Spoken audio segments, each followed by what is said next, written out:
Right. Let's give it another go.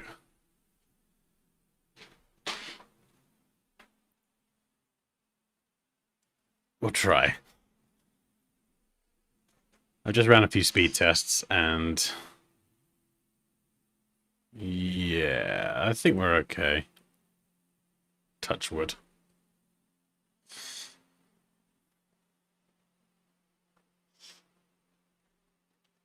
Are we here? It's like a roller coaster. Yes, a really terrible roller coaster. Yeah, I was really confused then. I hadn't even like fully finished setting up the second live stream, and I was like, why is my stream not connecting? And then it was like, and ended. What? No, it's our ISP. It's a problem with them. We just checked it in our area. But it might have just come and gone and been a bit of a blip. But if it goes again, we'll do it tomorrow or something. We'll move it around. But I don't know. I'm feeling hopeful. Fingers crossed. God, we've not had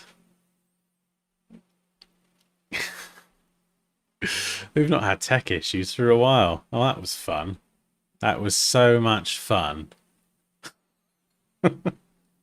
Anyway. Kettle. Yeah, bloody kettle. It's the kettle. It's cursed our house. Yeah. Oh, rest in peace, kettle. And now, but now you've got to get another one to match the flipping toaster because it doesn't match. If you come, no, it did. Yeah, we've got to get another one now. Right. Because if you get a pink kettle, I might actually flip out. I might lose it.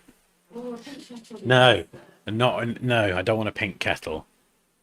I do not want a pink kettle unless it's pink like Moosh's mug. That could be really cool, like a neon-y pink. If you get like pale pastel pink, someone's leaving. Okay. Was it a smart kettle? I don't think so. That's your No. wife you were talking with, is it? No, Had you girlfriend. had you ban someone from the channel? I'm joking. It's okay. I'm just playing, Holmes. I'm just playing. Right. What am I doing? Here we go. Nice relaxing music on. Stop it. So I need something.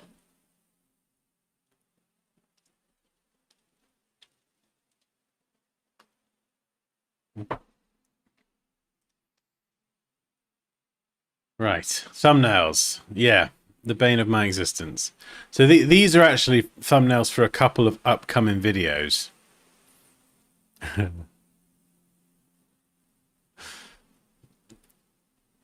And I don't know. I mean, you do thumbnails, Paul. What's your verdict on these? Because I do find that sometimes the simple thumbnails have a tendency to work, like a before and an after and a big orange arrow, like the really simple ones.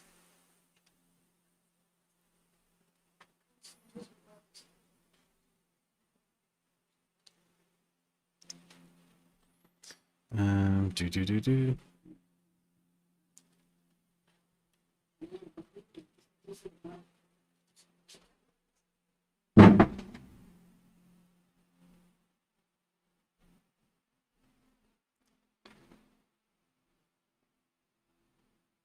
Hmm.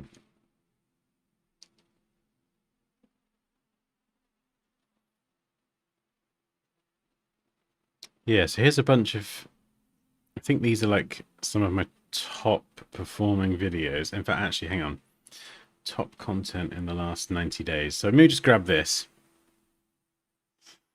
You'll be able to see, hopefully, some of the thumbnails. If I make this a bit bigger. I'll take a screenshot.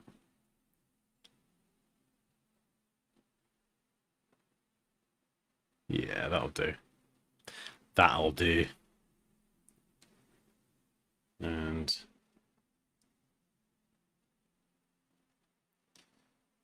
because a lot of places say, like, you know, look at what works and obviously kind of build on it. It's kind of tricky to see these actually because they're not full size. Unless.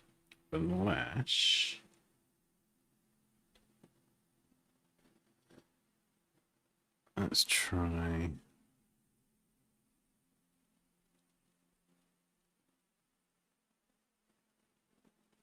No, that's not going to work. Yeah, so there's even an After Effects one in there. But this one did pretty well. Before and after, Homer Simpson. But then this one here, just me with some big text. I think it says Genius Hacks with the AI symbol. But down here, you can see a lot of, if you look behind the timestamp, a lot of like before and after. With the big old arrow. This format was nice. I really loved this format because it was just so simple. So it's not a before and after, but it's just like a nice, consistent, yeah, same again here, templated format. It's very like explanatory.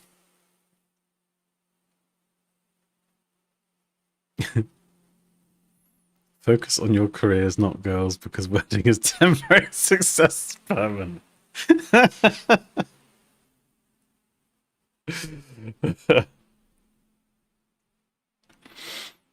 Oh.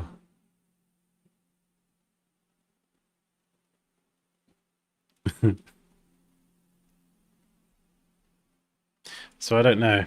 Oh, I just keep flip-flopping on this. So let's try and do some thumbnails.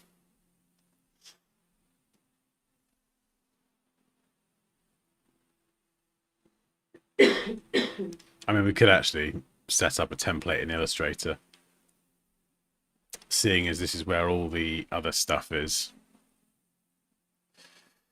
So let's do 1920 by 1080. So we've got our 16 by 9 format. Oh yeah, we could fit some thumbnails down here.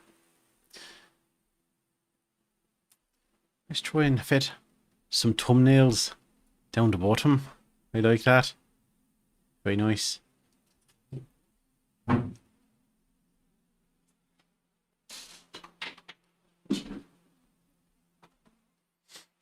right.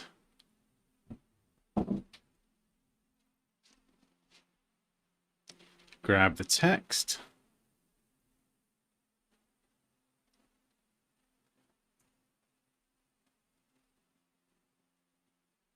So what is it? This is Montserrat and Pixelify.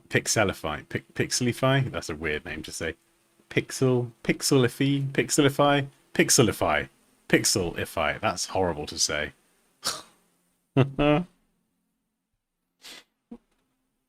Oh, hey, Moosh. Long time no see. Oh, funny.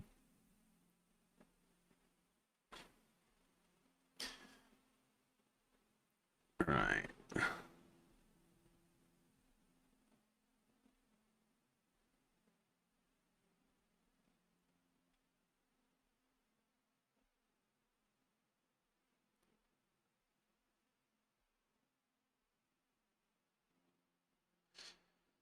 Okay.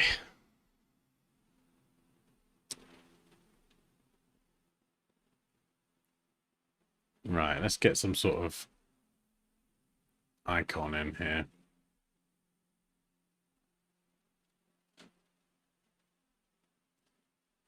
I mean, maybe this will be easier this time, because now I've actually got some sort of loose brand guidelines to work within.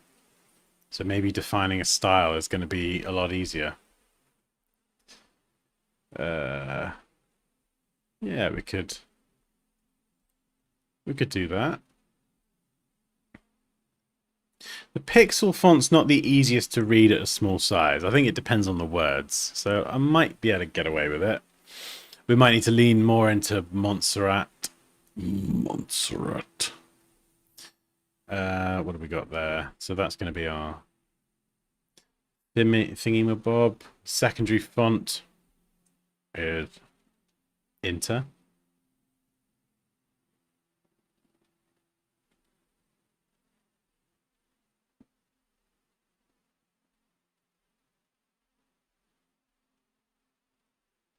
Right. Let's scale you down. Just a wee bit. Nice.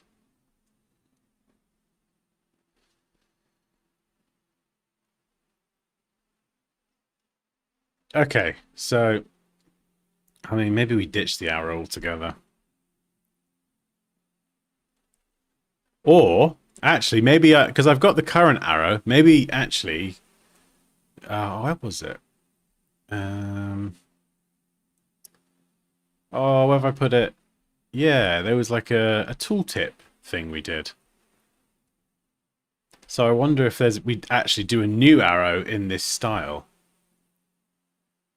In my style? How would an arrow look in this style? That's a very good question, Dan. I should probably try and answer that. Where is the actual arrow? Because I think this is a vector. Yeah. Okay, there we go. So we've got the gradient. The gradient was kind of what I did before. So that's kind of actually been superseded. As much as I love that arrow, I'm not really using the gradients anymore. So let's just try a solid color. I'd love to be able to make some progress on the thumbnail side of it, because I just want to get in front of the camera and make more videos. I can make videos so quickly, but the thumbnail process is just like a flipping blockage. And I can do it myself, but I just need to make it as easy as possible.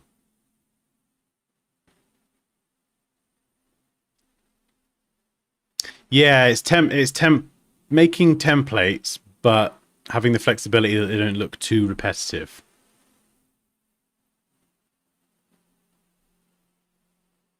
I'm all right, Harris. I'm okay. Third go at the stream, but so I'm hanging in there. Right.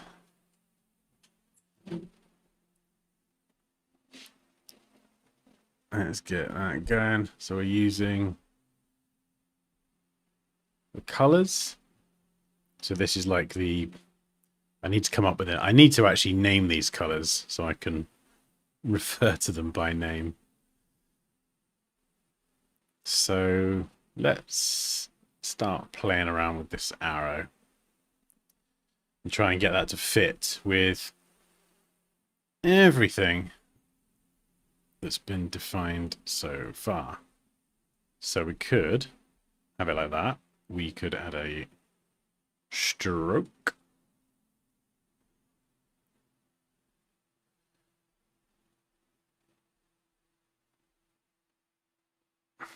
I mean, that's pretty simple.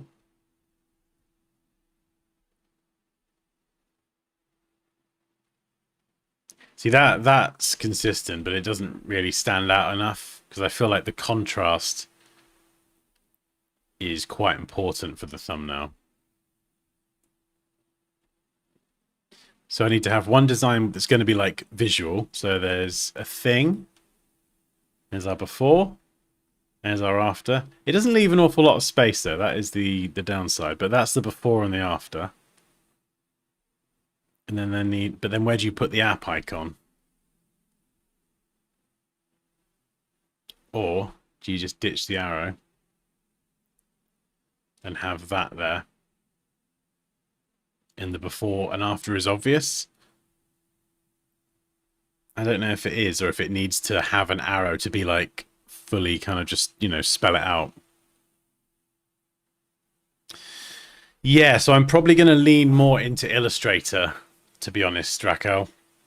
And then Photoshop, where, like, for the pre-recorded videos, and then bring Photoshop in where it's relevant. Focusing on Photoshop and Illustrator, I think, like trying to do, like, multiple apps, I think YouTube finds it very difficult to know where and who to serve me to, and it gets just really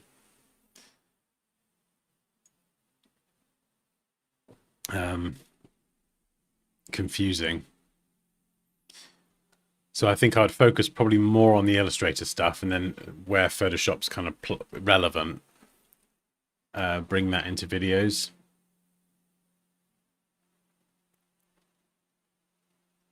But yeah, probably like a similar format, more like a style that is just recognizable as like, oh yeah, I know that, you know, that's a Dansky thumbnail without having to have my face on everything.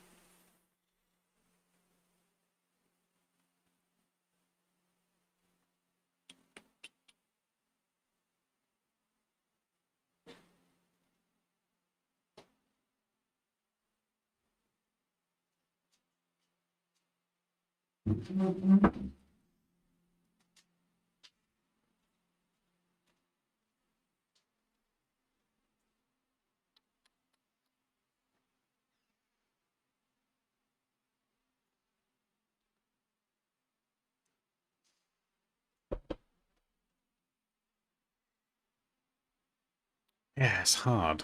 Really hard.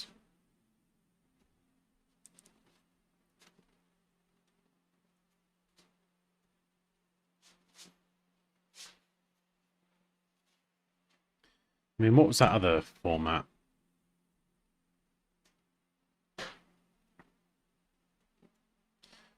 It was very much thumbnail top left. Sorry, not thumb. What am I on about? Thumbnail top left. Icon.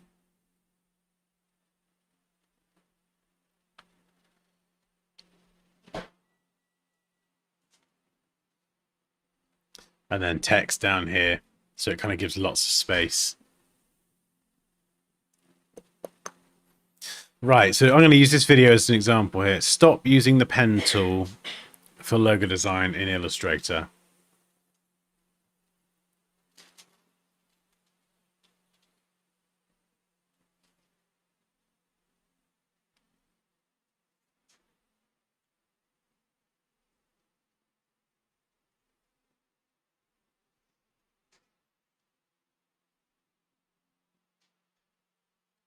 I'm not sure if I should probably go caps as well for thumbnails.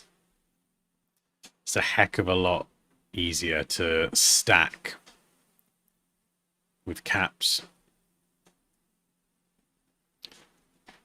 Yeah, I don't think the pixel font's going to work either.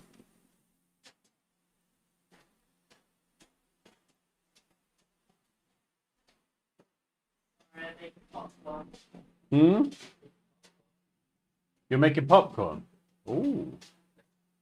Can I have some? Oh wait, I'm not allowed pop. Am I allowed popcorn? Is it sweet or? I could have a little bowl.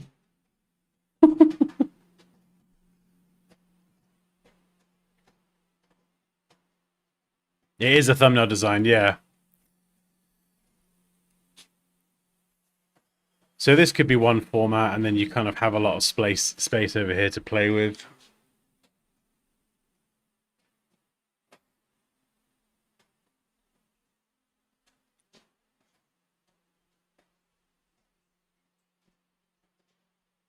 And then we could do a dark mode version as well, so we're not always just constrained to one color. Where's my this? There we go.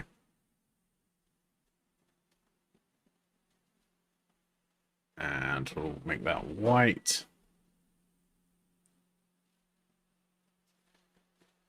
And we'll reverse it out. I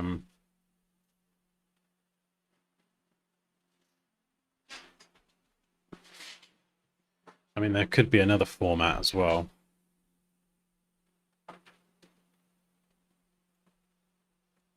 So we could make this a bit smaller.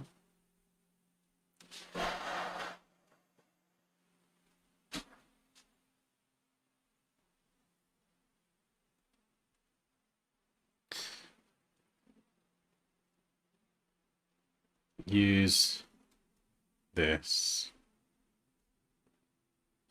instead.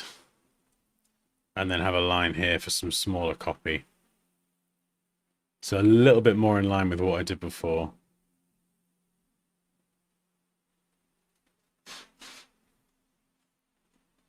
This is something I used to do.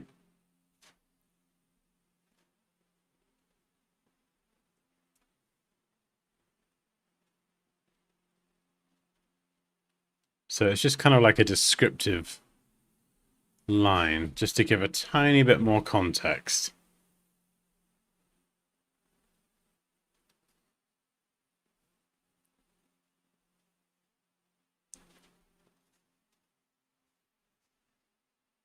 Use this instead for better logos or something, you know, some context.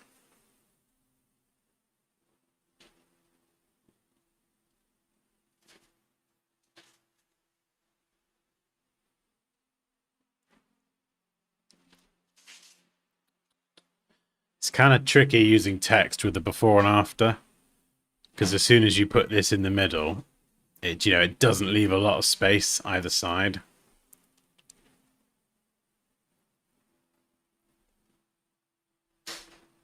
This format's pretty good if I want to use like a picture of me. I mean, maybe I should use pictures of me more. I don't know.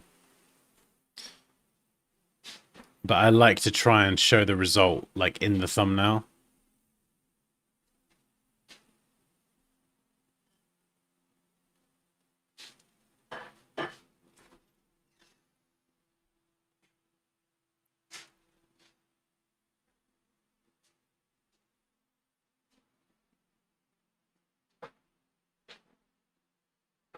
Right, what other ones we got? Yeah, so let's try another version of that.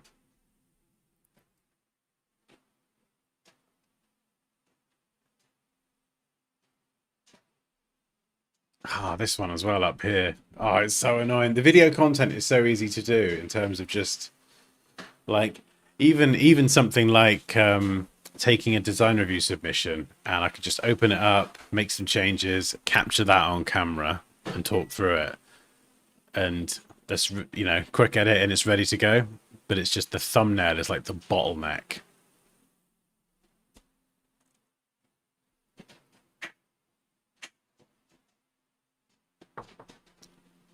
Yeah.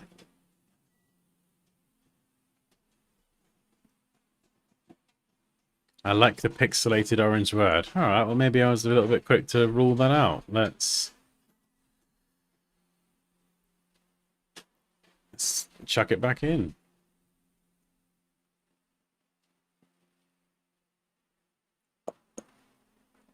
Uh,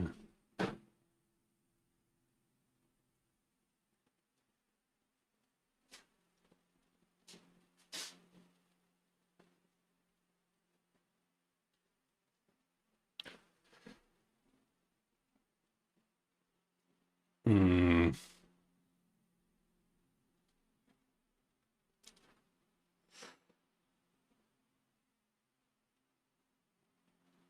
I think with your subs that you're appealing to your current audience a lot. You've had a great idea. Go on then. No, it's too hard to read. It like needs to be very, very clear at a glance.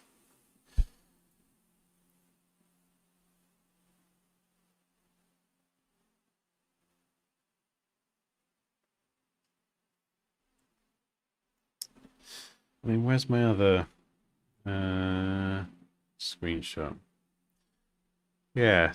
I mean, this is so frustrating. Some of these have icons and some don't. It's almost nearly 50-50. I'd say 60-40 in favor of having the app icon on there.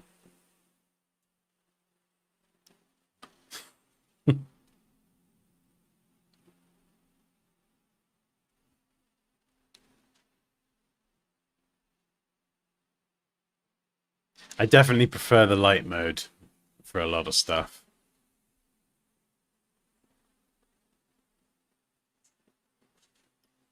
It's not going to work, the pixel font. I just had it in all caps a minute ago and I hated it.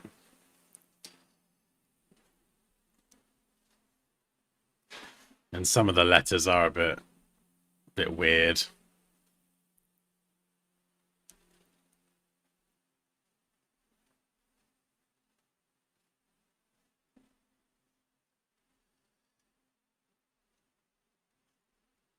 If I get rid of the app icon,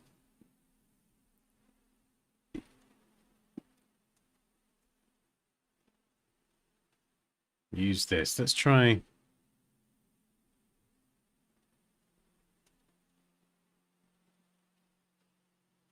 Yeah, see, look, oh, T is horrible. Urgh. It's just, oh.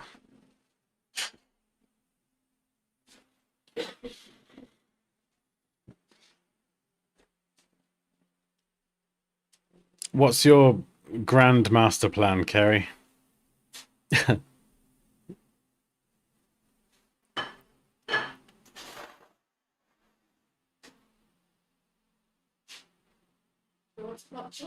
Hmm? Oh, I'll have a little bit, yeah. Okay. Thought that whole bowl was for me then. What?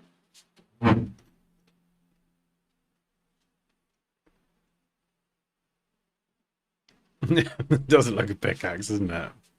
And the H is weird as well. It's just like got an extra pixel added for no reason. You could do a review based on your course members' module completion. How do you mean? What, a review of the work?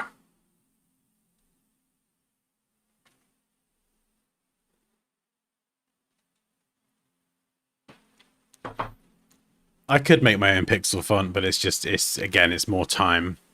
And yeah, I've got to get speed and efficiency down. I do too much. I'm only one person, and I am the bottleneck. I've become my own bottleneck, and it's frustrating. So I need to try and get as much done with the time that I got. And I don't think spending like 4 to 5 days on custom thumbnails is probably a good use of my time. Do you know what I mean?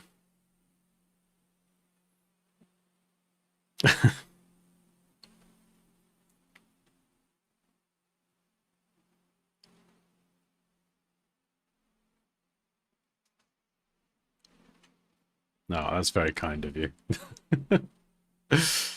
I mean, could do and convert it into a working font. That would be cool.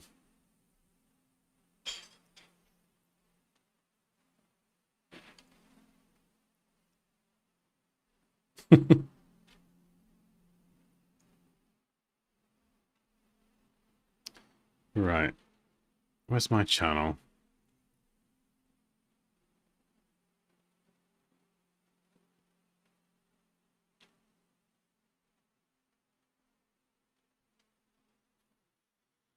Hmm.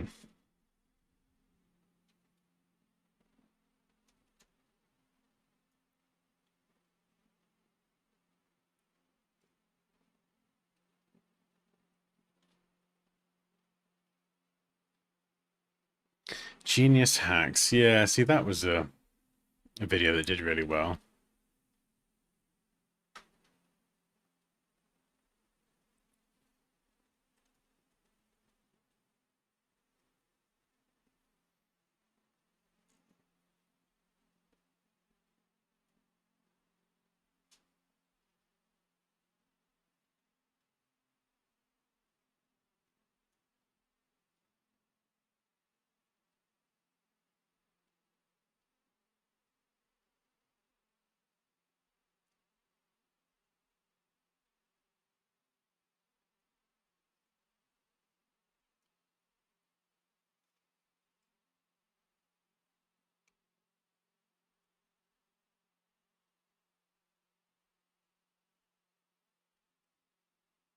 I mean, thumbnails aside, the website's coming together really well. Translating a lot of the stuff from this document to the website's actually gone pretty smoothly, touch wood, so far. So I don't think it'll take too long for that to be up.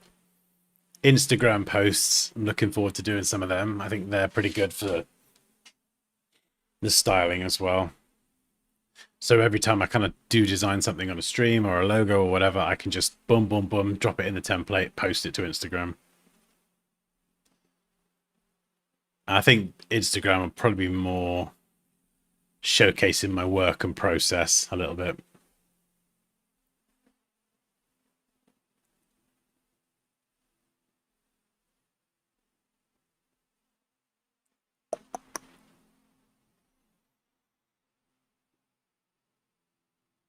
Yeah, that was weird that you said that at exactly the same time.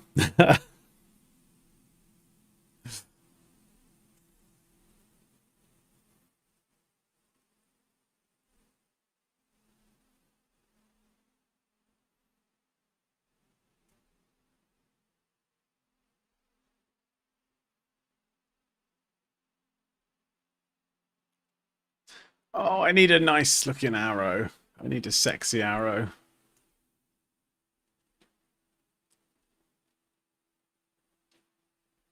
Have I not done any? Or maybe... Hmm.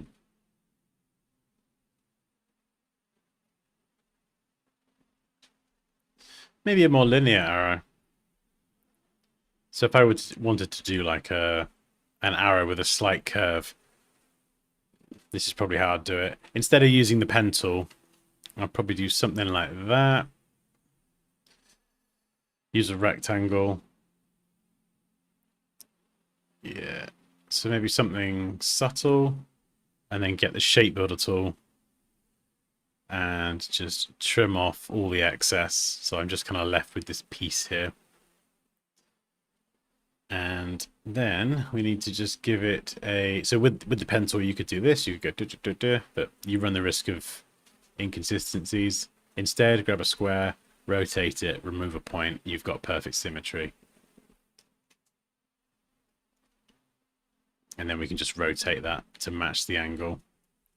So if we line those points up like that, that's pretty close. We'll get them exact, select them, average. There we go.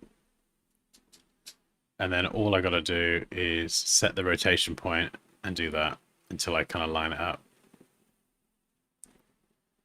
And then if I want to make it smaller, S for the scale tool, and scale towards that same point as well. Ugh, why are you scaling one side? Okay, maybe not. There we go. Scale tool's a little bit twitchy sometimes. There we go, and we have a lovely linear arrow.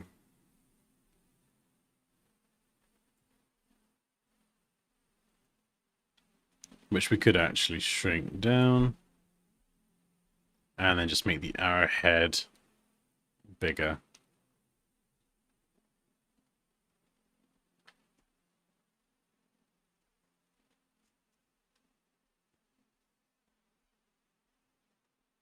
And this might just take a bit of rotating.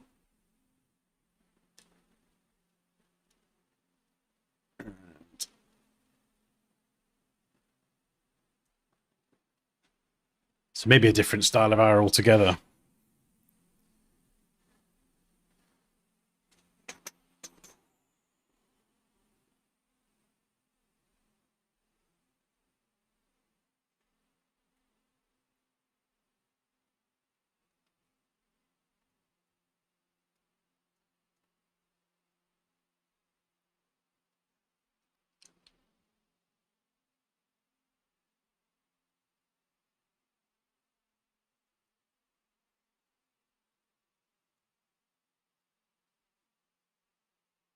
Yeah, there we go.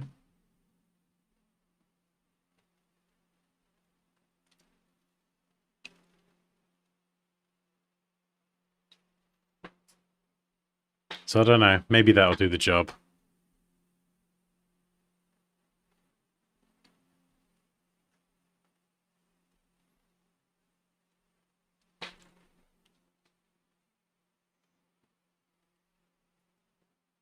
I do kind of flip-flop between having me on the thumbnail and not. Although saying that, actually, these are some of my top performing videos in the last 90 days. There's only one with me on.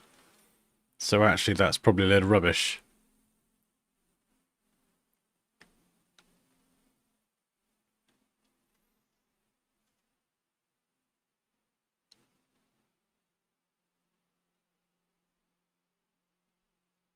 And there's a few of them here with this format. Left aligned, detailed, descriptive. So, I don't know.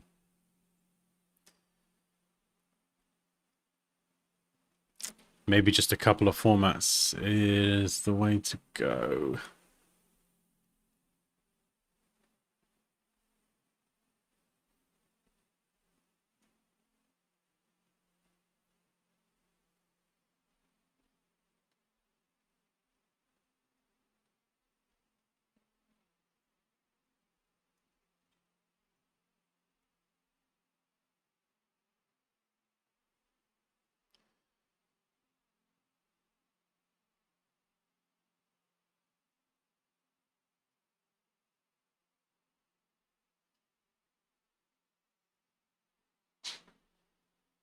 Yeah, because you could have that as a pretty consistent format. Just sort of split the thumbnail in half, so you never really go onto this side, and then over here you've got your lovely visual.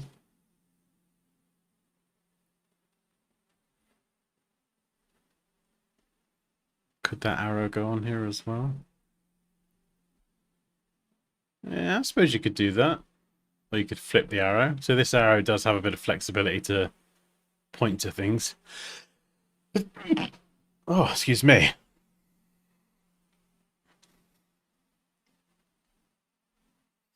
So, maybe that is a good arrow, actually. I can flip it around and move it to point to different bits if I want to.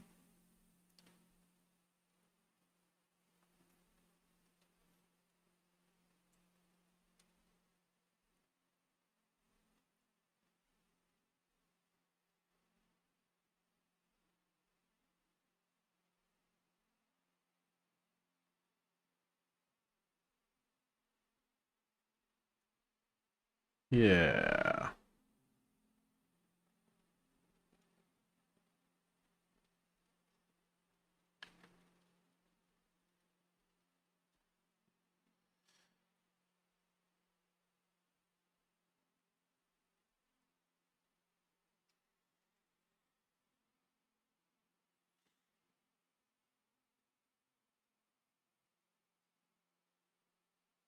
Yeah, you could actually. I mean, this is just kind of example text, really. So if I were to take another one of these, this video format always performed really well, like a multi-tip video.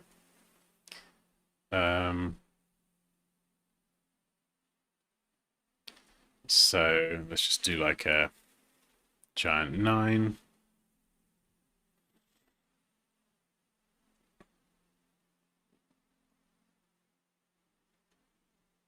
Uh, 9 Pro tips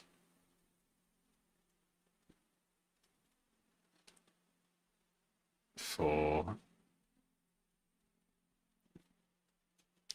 graphic designers. This sort of format always used to do really well because I think people would look at the video and go, "Oh wow, it's a 10-minute video, but I get 9 tips." So do you know what I mean? That is a good return on that time investment.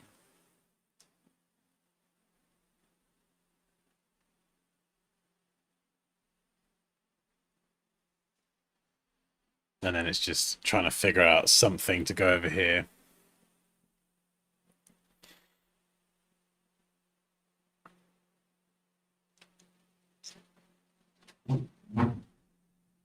Hey, Kay. The problem is when you want to write like photo manipulation. Do you see what I mean? As soon as you write long words. So that probably down here.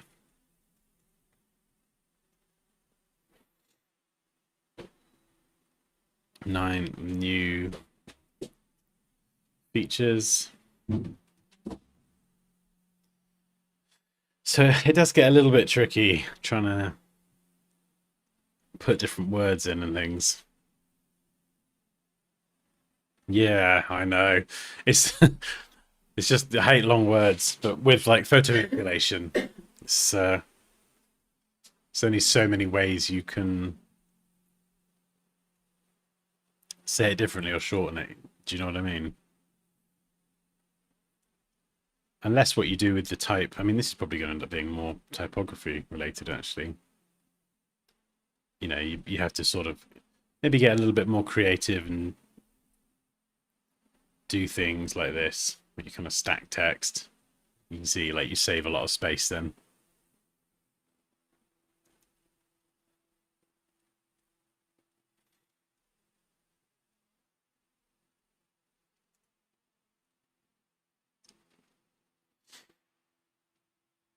Yeah, so all these thumbnails, pretty much all of them except one, app icon top right.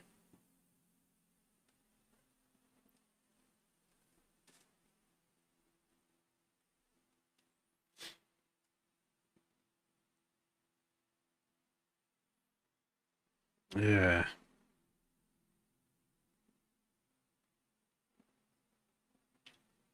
But then it's also making the thumbnails feel interesting and different. If all the thumbnails just end up looking like this, it's consistent, but it's not. I don't know. I just don't think it's going to be very interesting because visually it's all the same, so there's no sort of variety. So they've been tricky.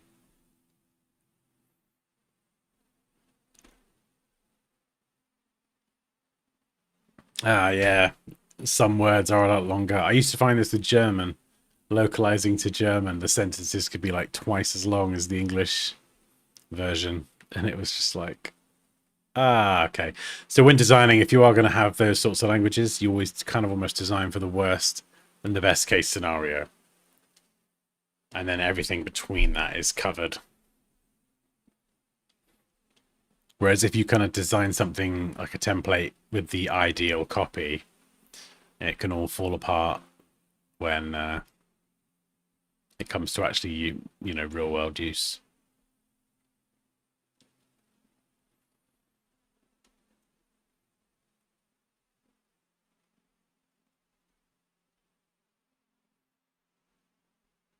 Hmm.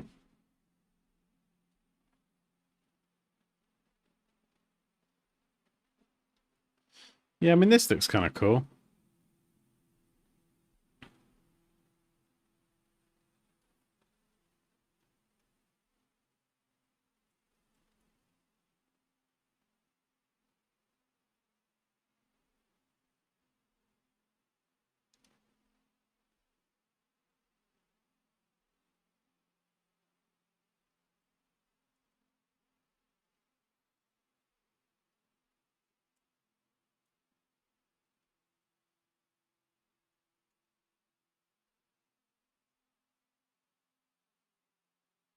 So yes, you can see sometimes it is trying to play a game of Tetris, getting it around the text.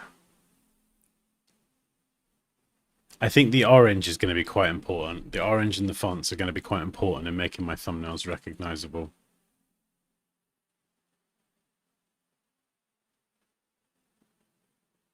And it's not like I'm trying to get loads of views. Like, views are great, but I'm more interested in making good content that's recognizable so people want to, they go, oh, that's Dan, and they want to come back and learn. And then hopefully they then are interested in my courses and might become a student. So, like, I've got some videos that don't perform well in terms of like the view count, and YouTube says, these videos aren't doing too great. But actually, those videos generate quite a few sales in terms of people signing up to the courses and things. So it's very interesting.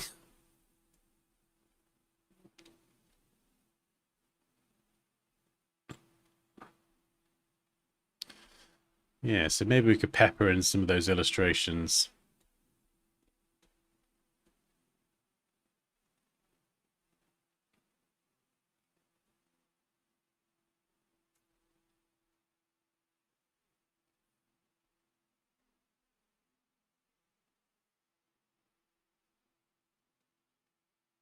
Hey, Rico. Yeah, I'm doing all right. Yeah, Care. So worst and best case scenario, you want the shortest amount of text. So let's say that you have a bunch of words. Hello, I am a milk carton. I don't know why I wrote that. Like this is like English. This is probably like a middle case scenario, but maybe in Swedish you say blah, blah, blah, blah, blah, and you can see that's a lot shorter. So you want to find the language that's going to have the fewest words, or the shortest translation. And in German, you might say, Ich habe eine Stunde statt eine Milchkarten, bitte. You're right, Dan. Hey? You okay? No, I don't. I think I'm losing it. I am a milk carton. That would be your longest translation, so your worst case scenario, effectively. Yeah. Just to clarify, that wasn't actual German then. This word here, isn't actually a word. So that's what I mean when I say west, best, and worst case scenarios. Longest localization and shortest localization is probably a better way of saying it. Oh God, carton ski. 11 languages. Oh my goodness. Yeah, that'll be pretty full on.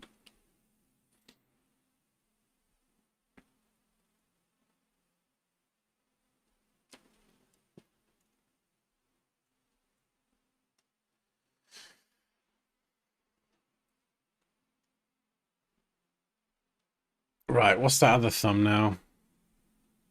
Okay, this one here. Pen tool and ellipse tool. Right, let's try that, Dan. We'll do a before and after with your new Supertastic arrow. That's not what I want. Tools.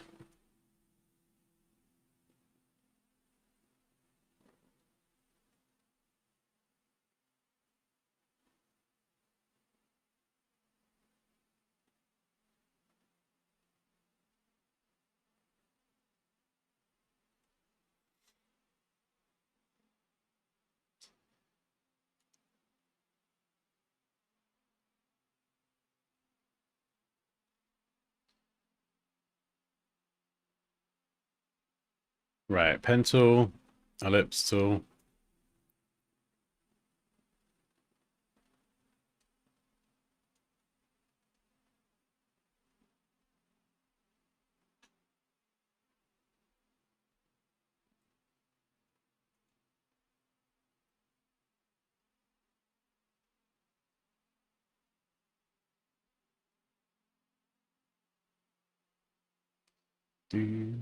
Do, do, do, do, do, do.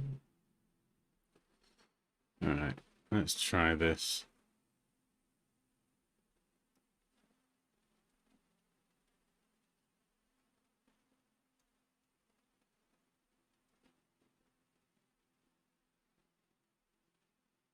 Don't know why that's happening. Aligning causes my stroke weight to reset. Why not? Oh, it's like a smiley face, actually. That's good. Hello.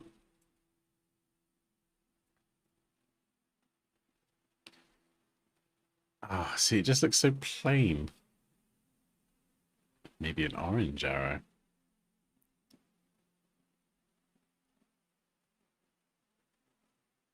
Ah, there we go. Sorry if this isn't especially interesting. It is just one of those things that I really do struggle with and I really need to kind of crack because it's just going to hold up making new content. Plus, it drives me completely insane.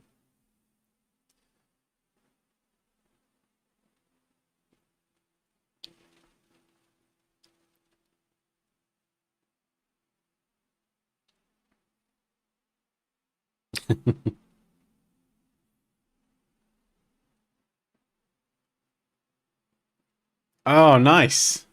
You got a new PC and it's running nice. Excellent. What did you go for if you've got the specs to hand?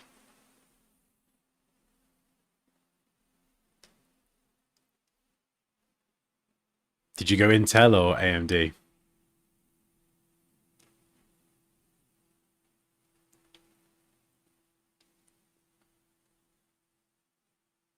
You know what to do, Paul. Oh no. Oh no. No, Paul. Be gentle.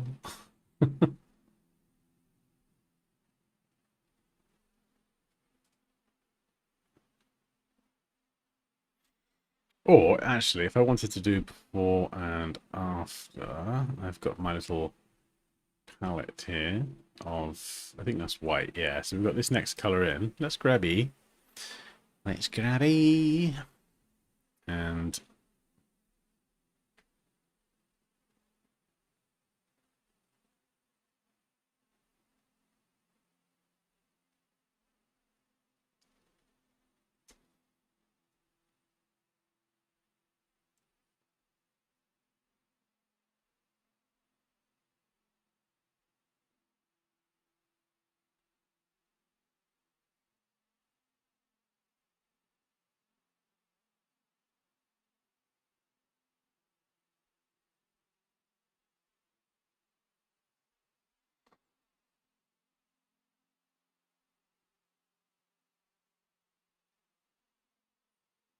I can't unsee a face there now.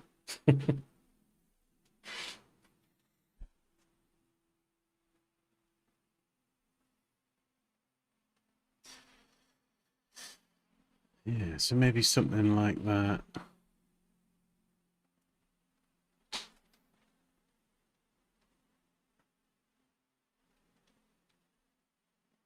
I mean, the actual design for that is the Discord logo for that video. Have I got some other versions? Oh, I swear I had some other ones. No.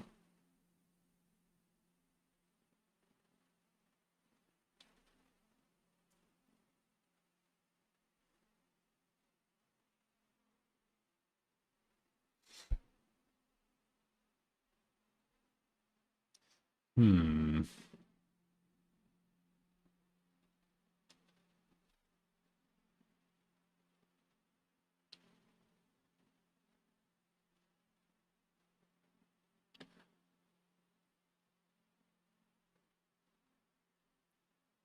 What about, actually, no, I know something I used to do.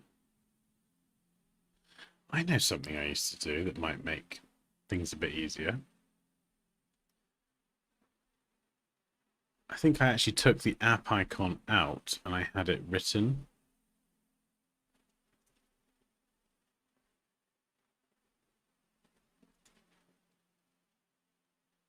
So it is a little bit more kind of descriptive. Oh no, I ran out of space already. It didn't take long, did it?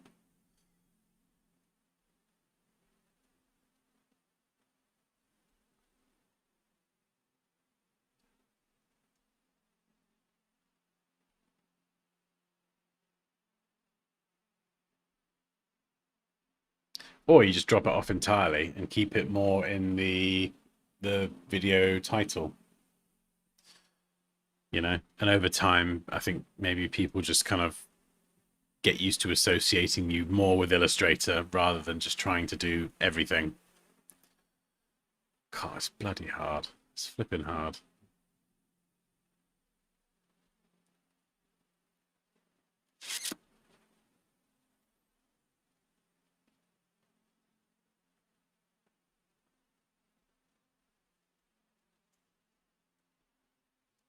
Or you stick it top right. So it's kind of there, but out the way.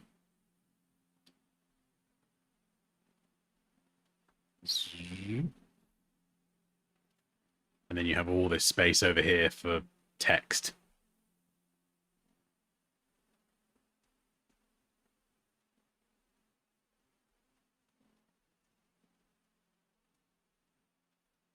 So, what other videos have I got?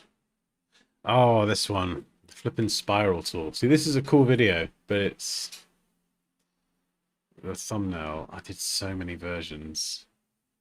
I'll show you them. If you think they're good or bad, or just shout out the version number. So this is version 7. I feel like the arrow and the icon's too much. That's nothing. That's version 5. So with text and the icon to give a bit of context. Version 4, that's not even finished. Version 3 sort of tries to do in a before and after, but the shapes are kind of weird.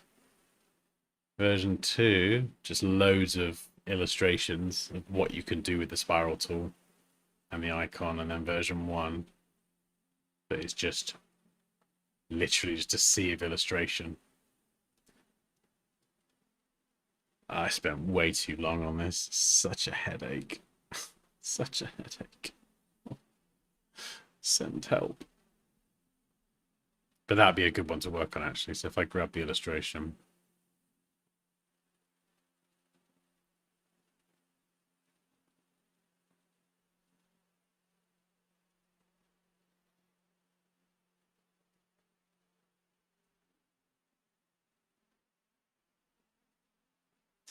And plonk it in.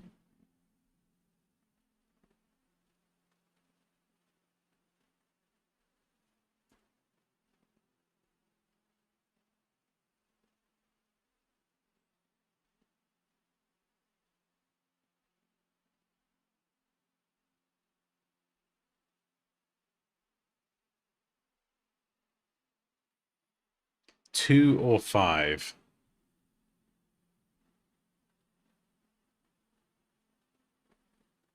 Yeah, both of which have the giant Illustrator icon.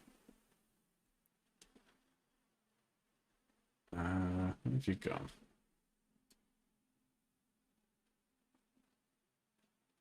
Hmm. Oh yeah, let's use that paste inside shortcut. I flipping love that. That's so good. So it works for other graphics as well as like actual photos and things.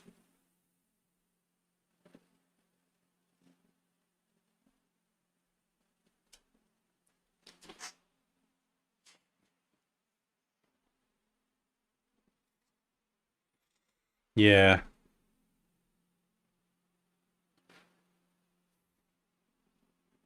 I mean, there is something else I've got.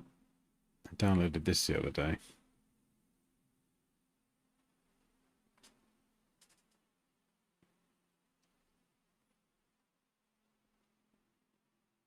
It's like a sort of partial mini UI kit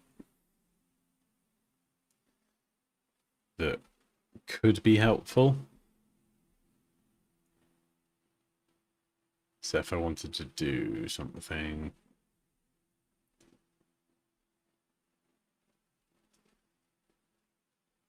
about the shape builder tool, for example, you could kind of get that in there. So like when I'm talking about a specific tool, have like some UI elements.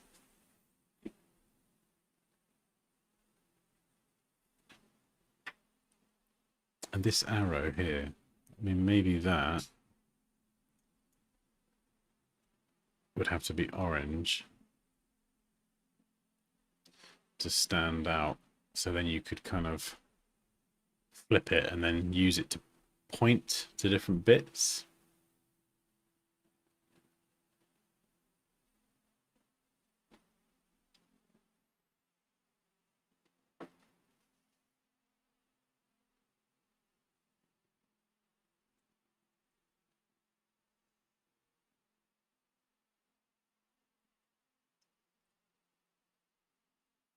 Oh yeah, what other bits are there?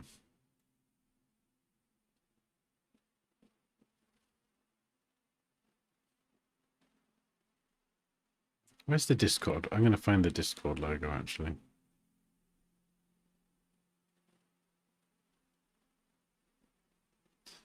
Right. Discord. Project files. There you go. Where's my oh no, which one's the old coffee? Which one's the new coffee? Hmm.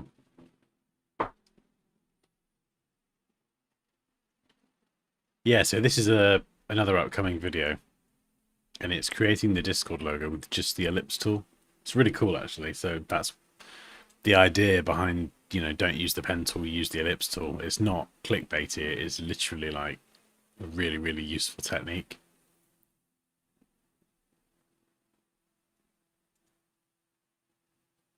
But it's whether you literally show the Discord logo and the end result,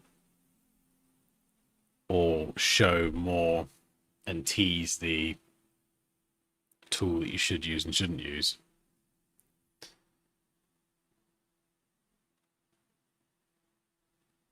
What about having like a cross? Yeah, like a big fat X on it. Like, no.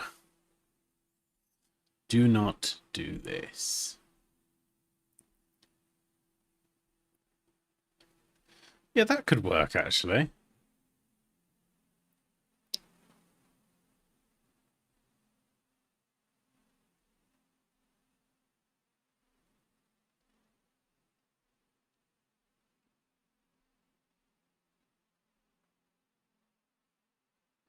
Yeah, so maybe orange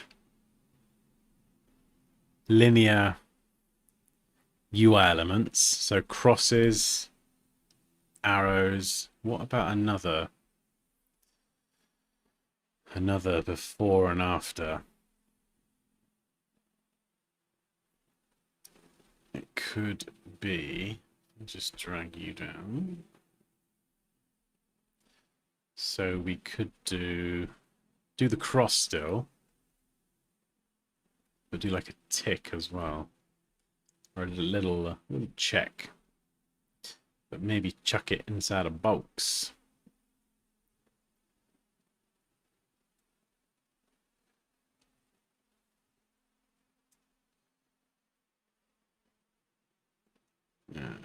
Let's get that there.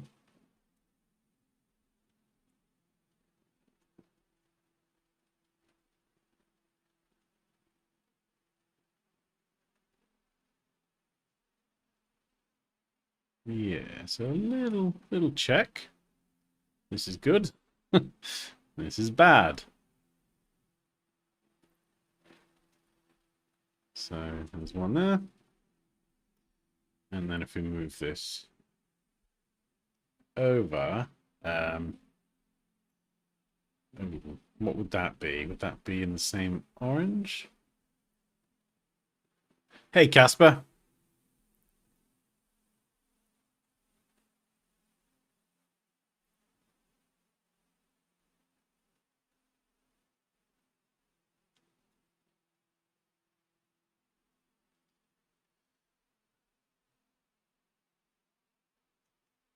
I mean, it might have to be central.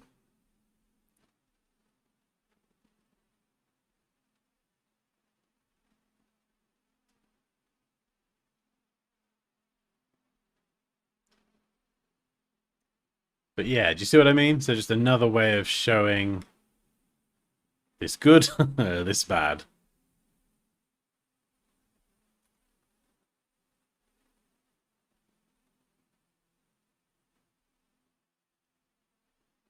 Something else about thumbnails. I like the Illustrator logo visible because YouTube sometimes gives wonky recommendations. So then you're halfway across a video. And this isn't what I looked for. Okay. Yeah, honestly, as much input from all of you as possible, because you're the people I make the videos for. So if I'm putting all this time into these videos and trying to, you know, I'm obviously trying to make them as good as possible, but if I'm screwing up the packaging of the video and it's not resonating with the people it's designed for, then there's obviously there's a problem there, you know.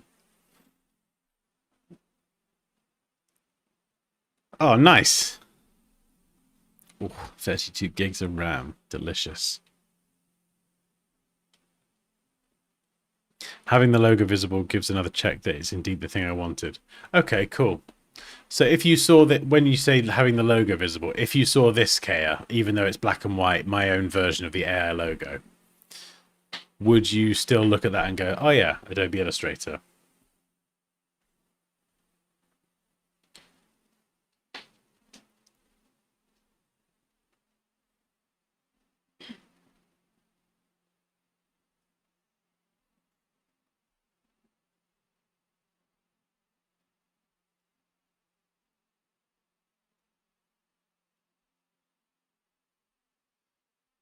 I mean, you could do it green.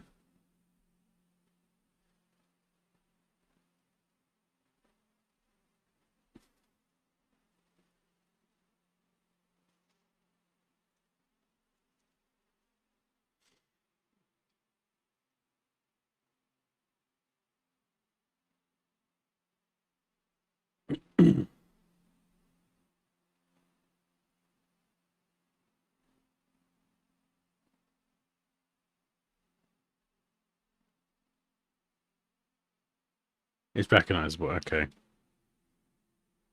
Illustrator logo, make sure that's what I want to see. Okay. So this video here, where would I stick the Illustrator logo in there? This is where the problem happens. It's going to have to go in the middle. It's going to have to get sandwiched in between everyone. Sort of leaning into that symmetry a bit more.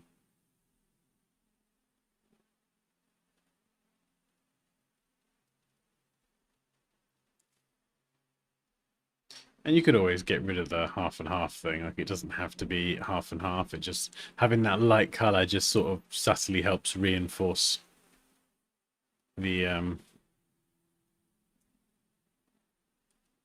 two different halves.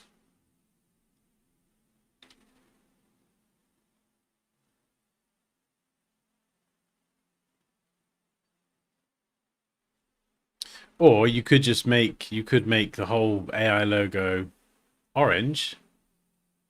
So my sort of Dansky orange. But then let's just say I do a Photoshop tutorial. What color do you do then? Do you do it the same orange? So it's on brand, or is that more Illustrator oriented, which is going to confuse people?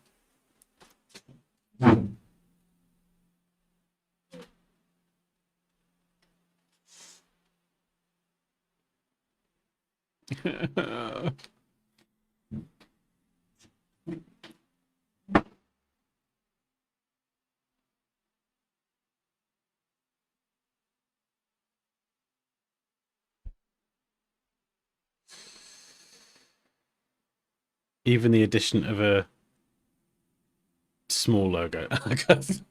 A snail logo? What? Hmm. Okay.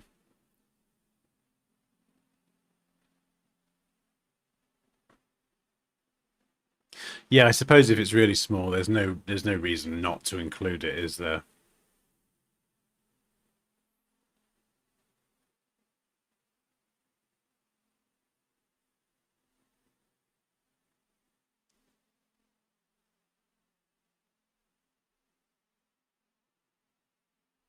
Don't do the orange, it kills the X on the pen tool. Oh, what? So it takes away from the... Do you mean it distracts from the X here? Yeah, it's so difficult. Ah! What am I doing? Right, let's do this slowly. There we go.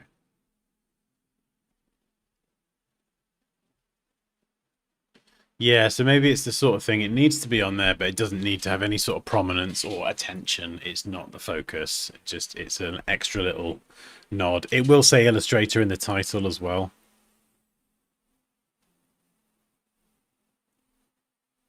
Yeah. Right, okay. So use of colors like the orange should only be used as like something to pull attention to. Call that the attention color. So it could be this arrow here. It could be the cross. In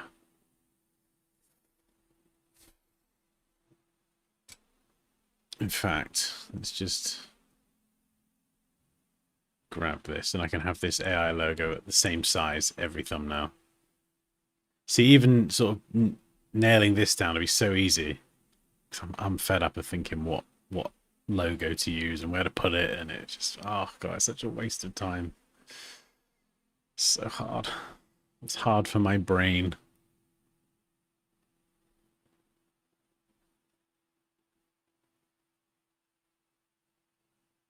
Then do you run into the problem of all the thumbnails being white and just looking the same? What about just a completely orange thumbnail? If we were to do that with white text on it.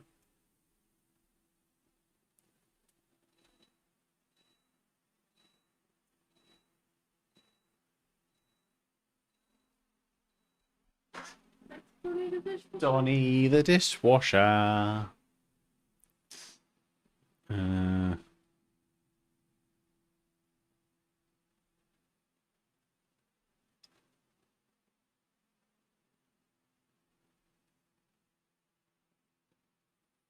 let's grab this. I don't really do illustrations on orange, but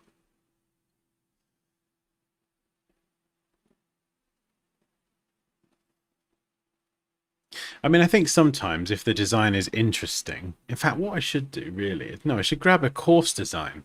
That's a really good idea. Oh, where have I put them? Oh no, have I got, where has it gone? Hang on, I'll find them.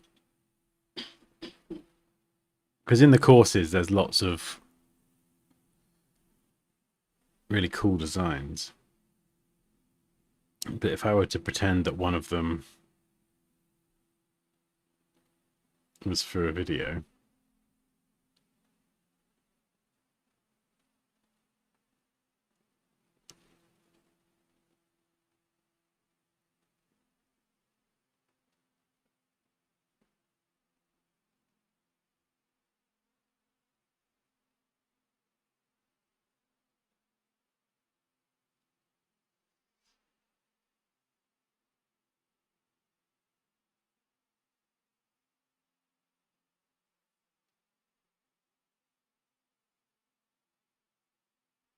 Yeah, I'm just looking for the style, Raquel, because I don't want everything to be a template, like a literal template, because it will just get very samey.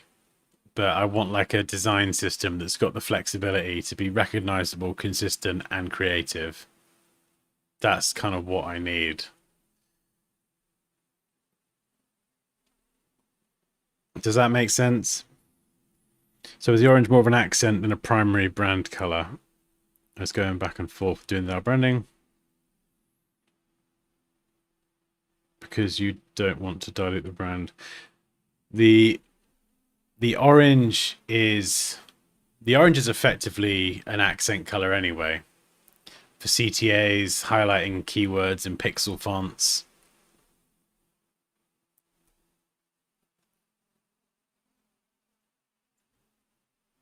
And it is used on the logo as well. So it is a brand color, but it's used, as you can see, just on this example, sparingly for some stuff.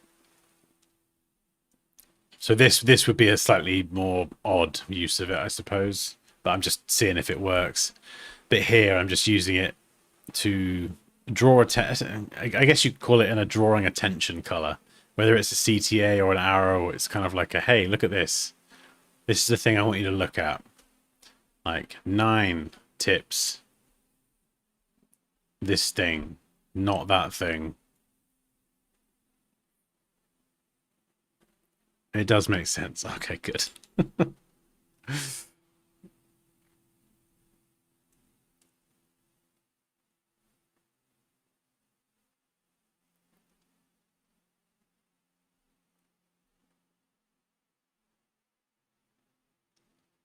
Yeah, I think the thing as well is this whole thing is like it's none of it's locked down definitively. Like even going through and applying stuff to the website.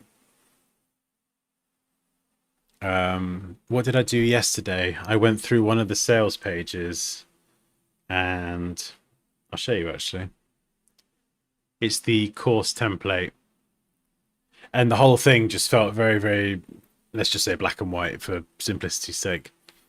And I was like, it needs more of the color, the orange, the Dansky orange.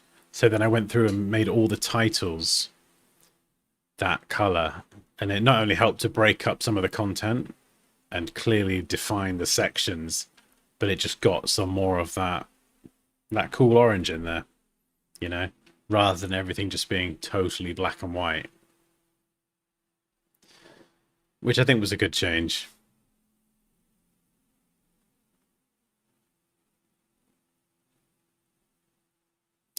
Oh, right. I gotcha. Yeah, I see.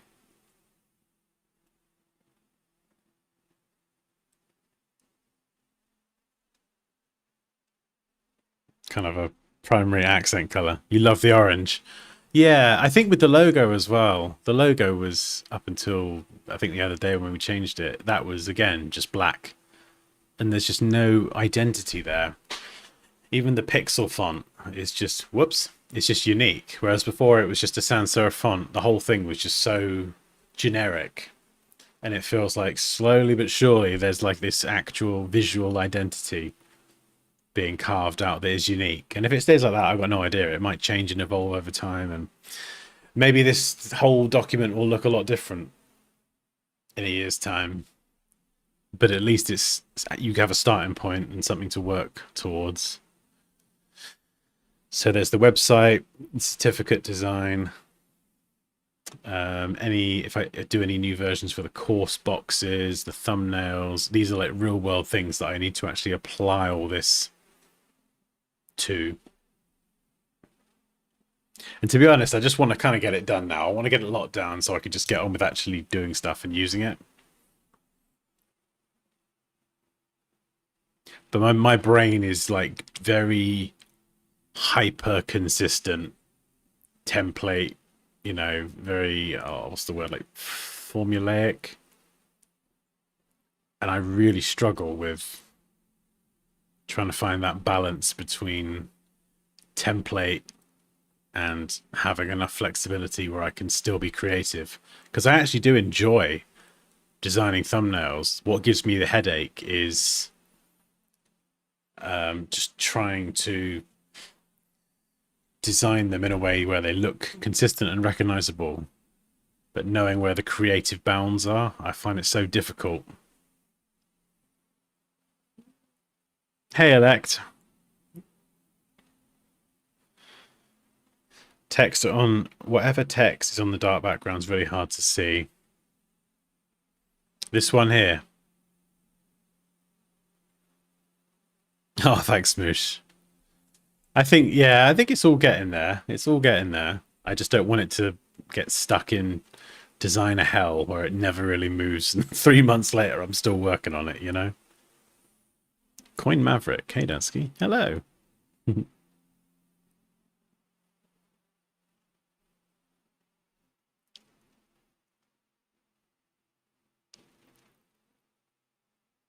Your widows are killing me. Oh, what, on the website? Yeah. It's one of those things I will go through and reword things like these bits here to make sure everything lines up. Yeah, I'm less bothered about a widow, like it's not ideal, but I'll sometimes reword it. But it's when you've got three sections that aren't like level and they're like a bit wonky, that's I can't deal with that.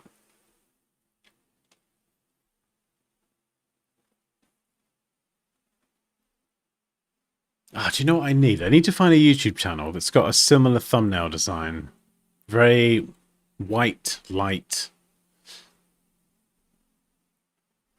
What other videos have I got?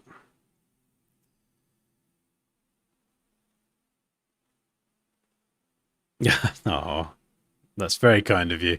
I've got my courses if you do want to learn all of my tricks and tips and secrets. Photoshop and Illustrator from beginner through to the most advanced stuff I can teach. So that is finally out in the wild. Catch you later, Zakir. That text, it's almost as dark as the background. Oh, sorry, I know what you mean. Yeah. Oh, yeah, that's absolute fail. I tried looking at that earlier, but I couldn't figure out how to change it. Because I think it's a bit of dynamic content. That's the only bit on the page, I think, that's like... I think light mode. Yeah, light mode's better. But I actually haven't been able to figure out how to change it. I don't know why. Code block? No. There's something about it that's very different to all the other text. Changing the color of text normally is very easy.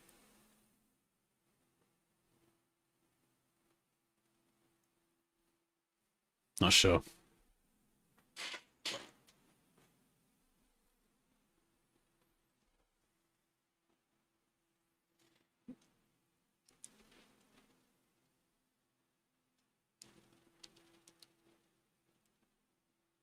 All right.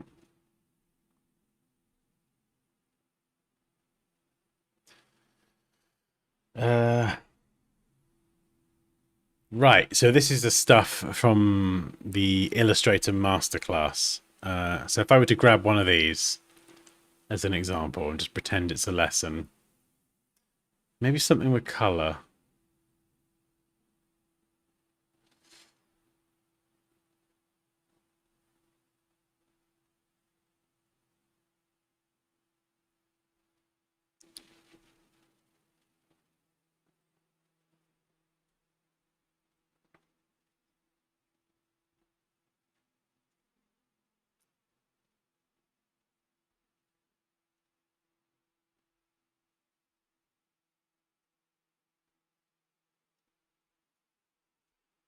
Okay. So how does that slot into this design?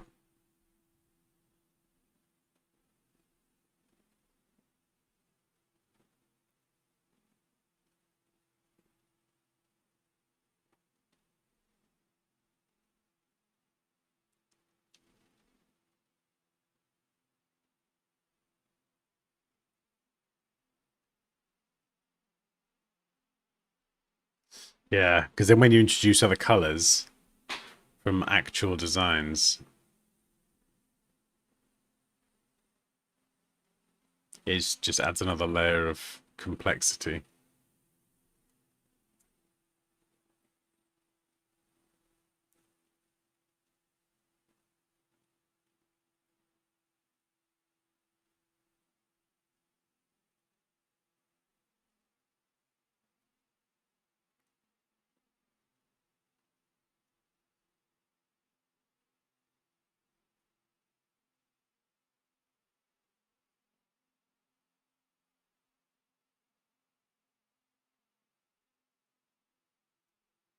This is a really good lesson, by the way. If anyone's in the Illustrator masterclass and you want to create 3D icons, um, the native 3D capabilities of Illustrator are nothing compared to using Adobe Dimension. So you create your custom shapes in Illustrator, you bring them into Adobe Dimension. The results like this, as you can see here, that you can get are so much better. You don't need like any other crazy 3D software. Just Illustrator and Adobe Dimension. That's covered in the course as well, and you can get some flippin' lush looking 3D icons.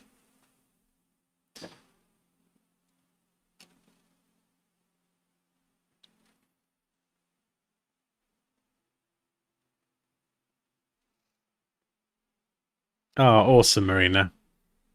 Well, it's a pleasure to have you here. Yeah, these are thumbnails.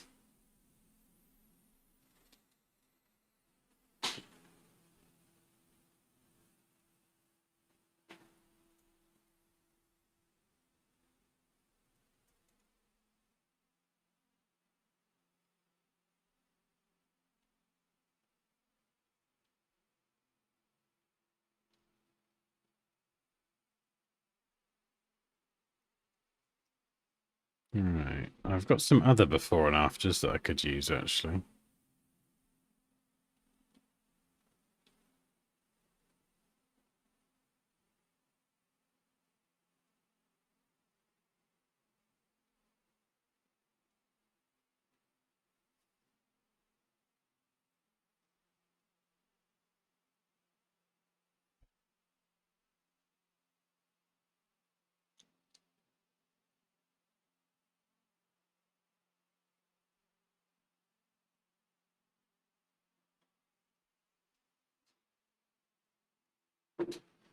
Hmm.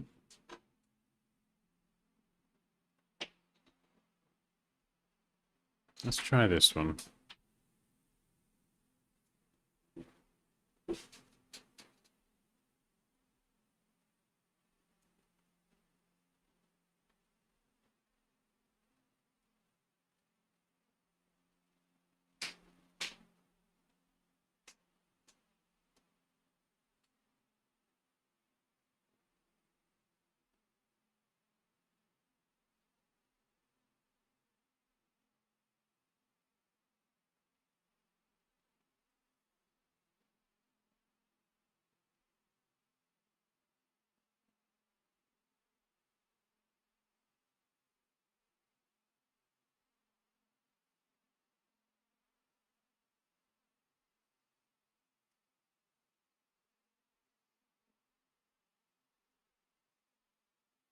Zoom. Yes, Spline is good for 3D models. It's very simple as well, actually, to use once you get used to it. Blender's good, yeah. Blender's got a much steeper learning curve, though.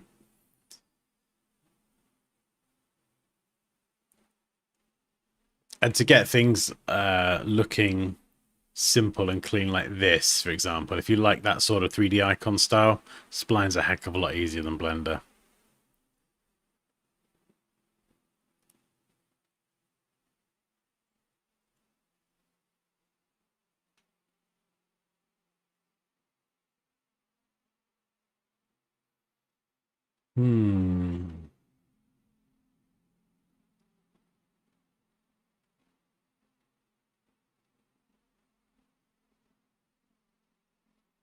Okay, so we've got a couple of templates. Before and after.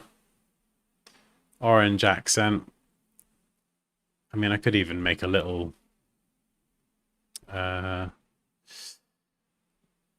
group of assets to use. So got the cross shape, the arrow shape, just other bits and pieces that can be drag and dropped.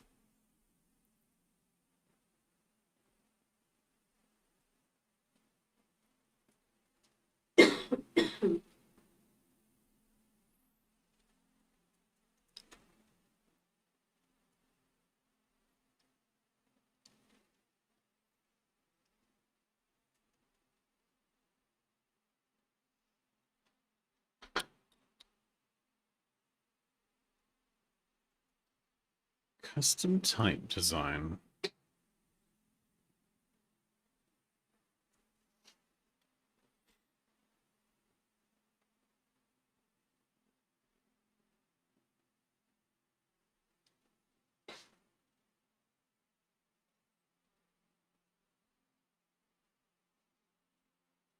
Ooh, Spline or Blender.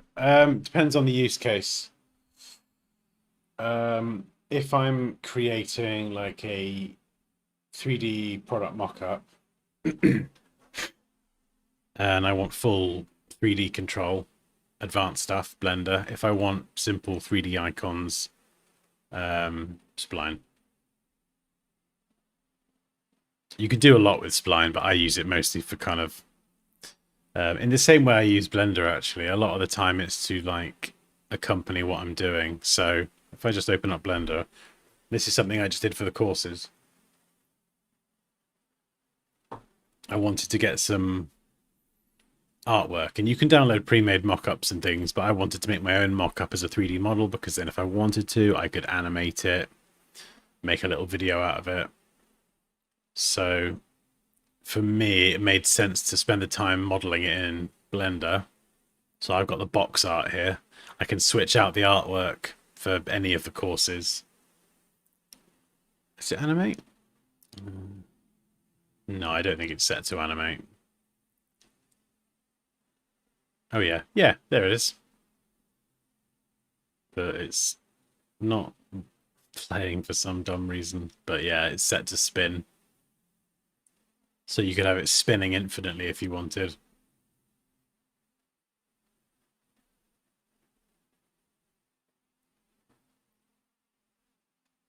And then you can adjust the angle as well.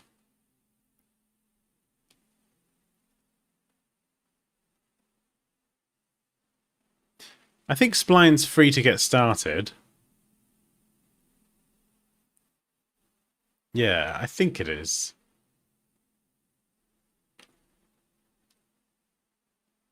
But they do have like paid plans, I think, as well.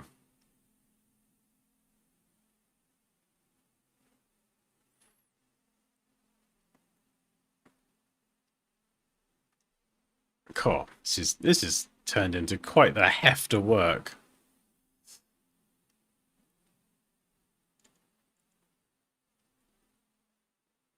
I mean, if I just go on my YouTube channel at the minute,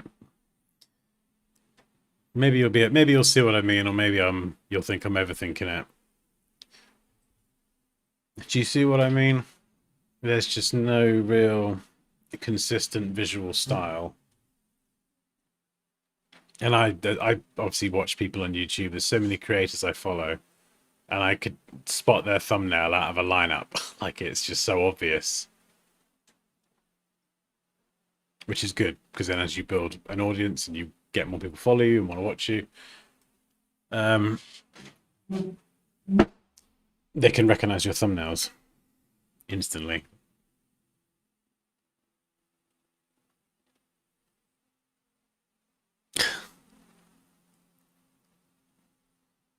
Yeah, see, a lot of the ones that perform well don't have my face in, which is lovely.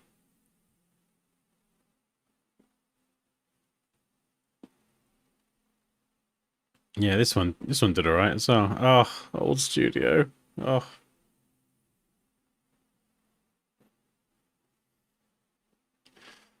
Where was the last video in the old studio? Might have been...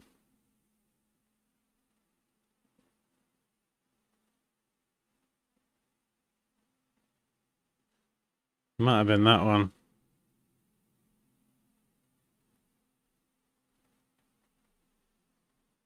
Oh no, I'm gonna get copyrighted.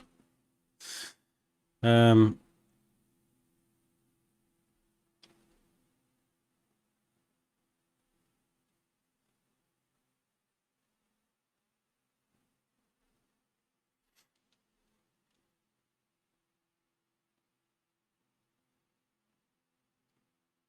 a lot of them don't actually have my face in, which is quite good.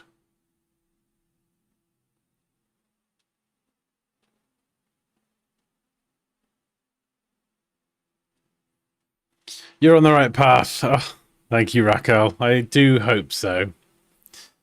Because, like the brand guidelines for me, I think I said that I've never really fully done it at this sort of level before for myself. And it's sorely needed.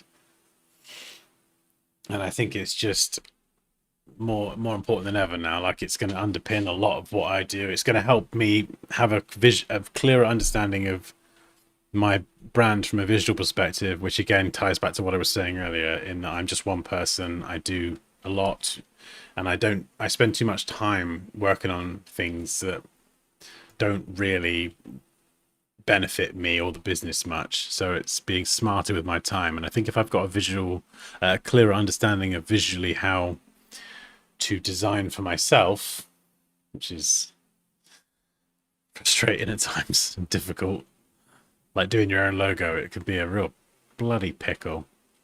If I've got a clearer understanding of my brand from a visual point of view, it makes it easier to knock out certain graphics and things. Hopefully, that's the theory anyway. It should make me more efficient.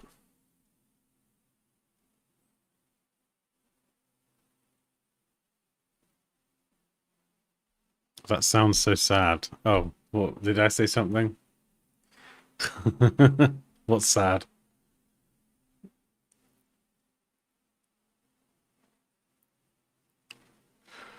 Oh, he did.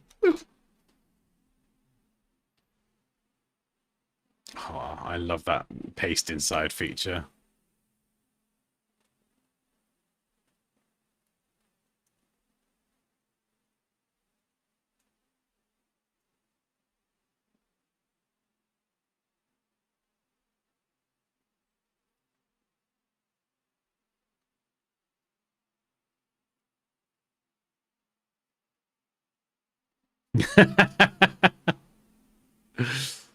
Oh, I don't mind that.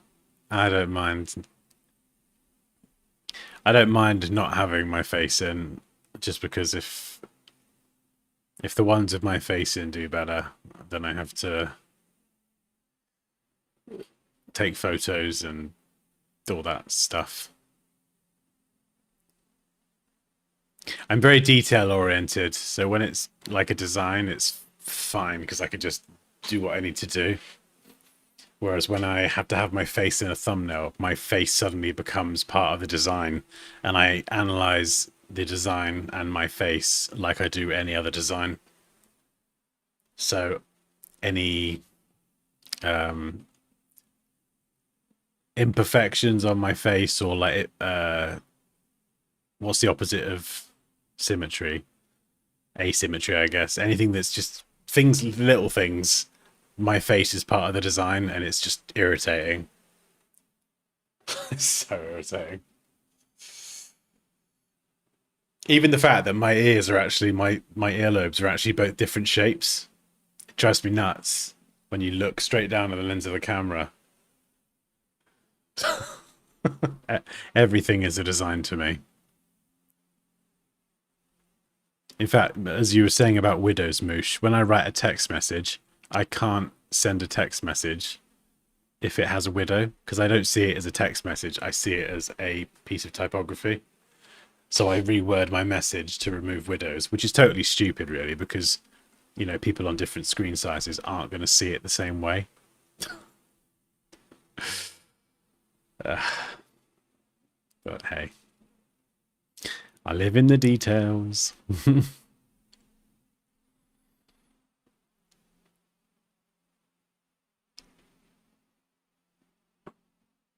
It really is, Marina. It really is. I'm working on my logo for 2 weeks. Keeps on changing, like you are doing something else, just because we can. That's it. Yeah, because we can. We do. And you can end up just in design hell forever. Is your own logo ever really going to be finished?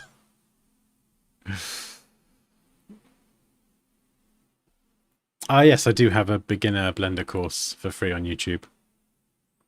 That sent me into a spiral. Everything is designed, said Paul Rand. Oh, did he? Well, yes, I wholeheartedly agree.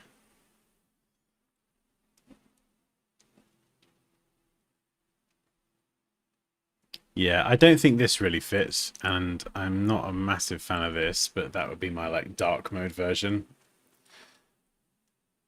But I think a lot of stuff, even the site,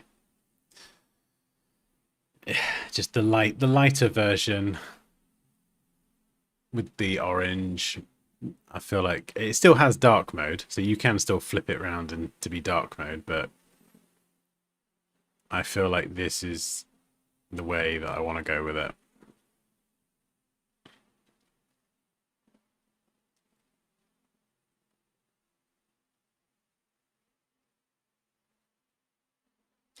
I mean, even just looking at this, actually, just to give myself an idea for a second, what about... Hang on. All right, let's get rid of this because this is useless. So... I mean, that's a cool... I mean, no, don't break the flipping website, Dan.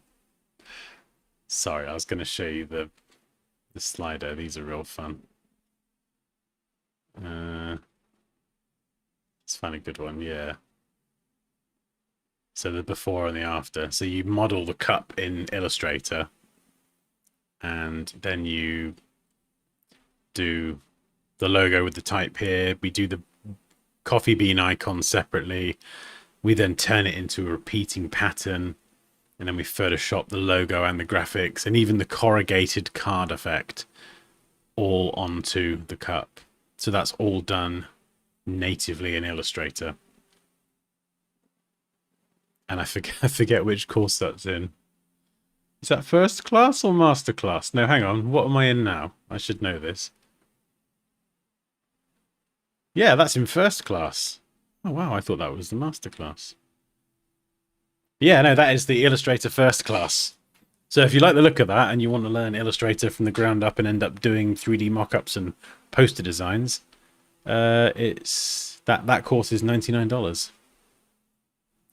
$99. There you go. Get your mockup on.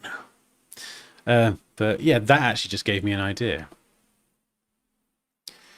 So what about if with graphics I contain them in a box with some description?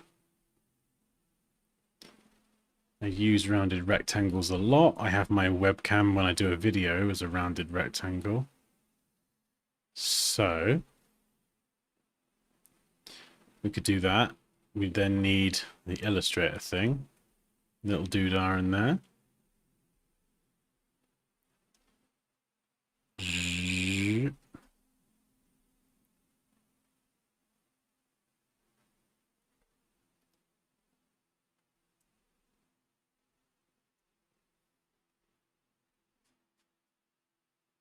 Now, where is that cup?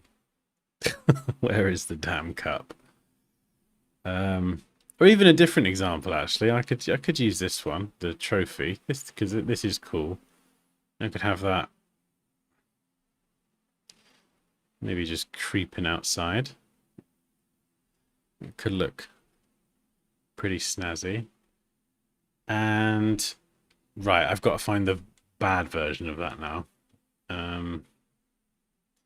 Where is it? I'll show you this, because if you've got the masterclass, you'll like this one.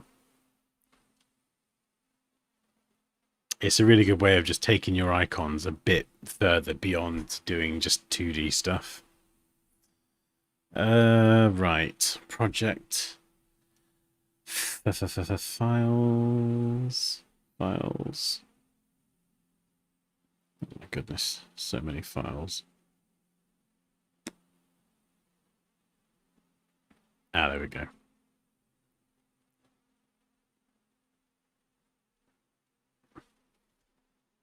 Right. Hopefully this is the right file.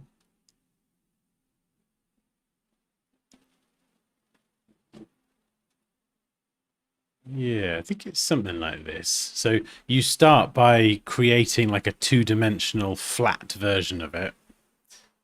And then if you go into your 3D,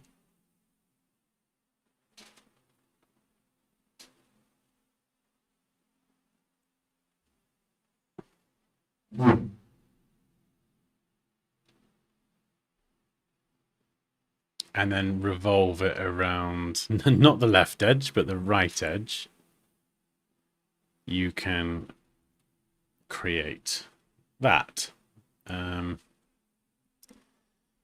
Now, the cool thing about this is if I get rid of this, so you see we've still got the flat version. The 3D is just an effect. But as I edit the 2D version, I'm actually making changes. So I could go down and do this, for example. I'm just doing this very quickly to show you. In fact, it's a bit easier to kind of edit it in this outline mode. And connect it up. And then if we go and have a peek inside, we've actually made a bowl shape. So you'd be surprised how much modeling you can do in Illustrator, especially in terms of if it's like symmetrical and you revolve it around a thing.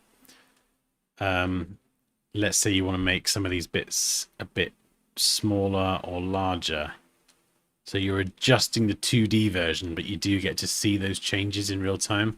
Oh, we could just do something silly actually, and go, oh hey, just for the hell of it.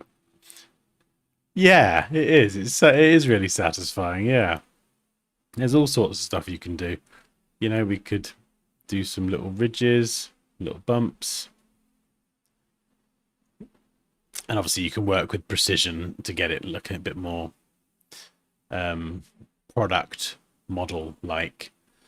But obviously that looks crap, you know, when you compare it to the other one. Even if I turn on ray tracing, which is going to make it look a bit better.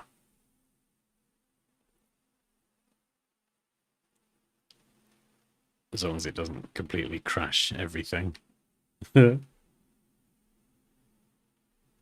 Yeah, it looks better. Yeah, off. And then it's going to take 17 hours to re-render again.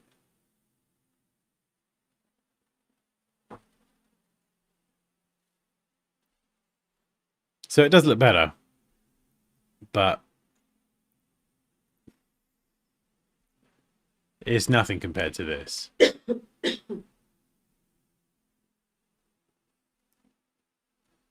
You look at the difference between those two. Night and day. I can't remember why I was... Oh yeah, of course, I needed a bad version of this, didn't I?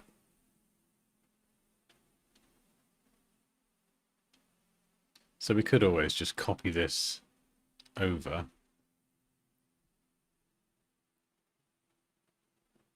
So maybe the before and the after live inside these frames. That could be kind of cool. And we could then... Yeah, just have a color in there. I need another example. I don't like this. I don't really like that one.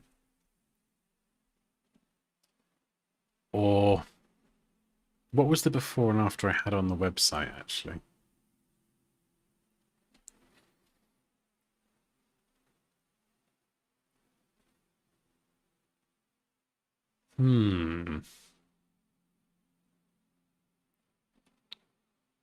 Yeah, that could be quite good. You could have the before and the after on one side. So where are...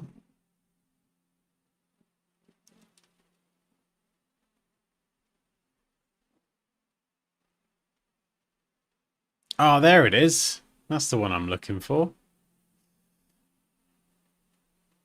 Yeah, slightly better comparison.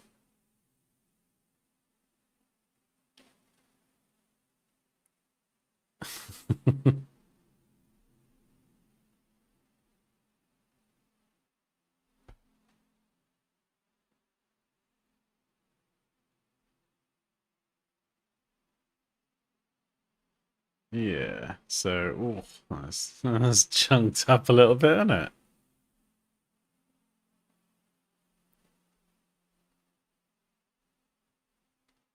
Yeah, so maybe this is actually a good way to do before and after, for especially for photos and things.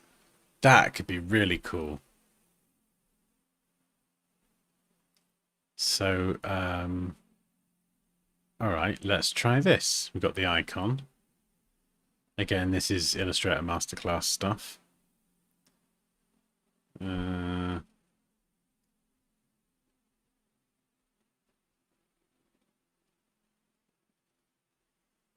Scale them down. With a photo, it would be really good, actually, if it was like Photoshop stuff, because then you could have bits coming out of the edge that would look really cool.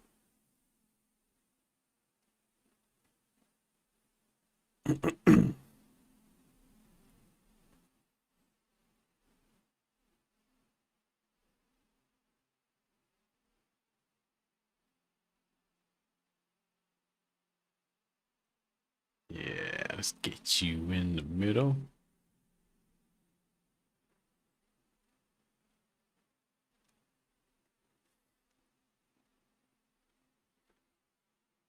Do you know what I mean? Like it's like a template. It's still got the Illustrator logo in the middle, but it's one that lends itself to images a bit more, or photos. So the background of the thumbnail is still white. Just going all in on that white clean style, like everything else.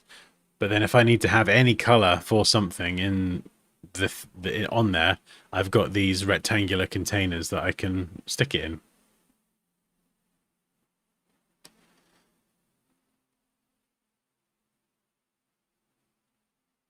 Even a photo, actually. Oh, where's the harmonized thumbnail? Where are you? Yeah, let's try you.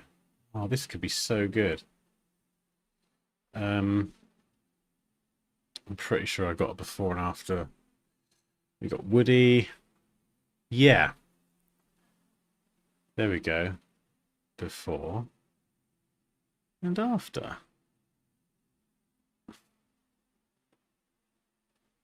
So we'll take the before and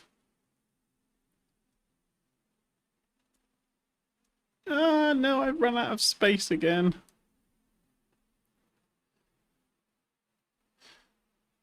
Stay with me, Illustrator. Please don't crash. Actually, I'm going to save just in case. I don't trust it.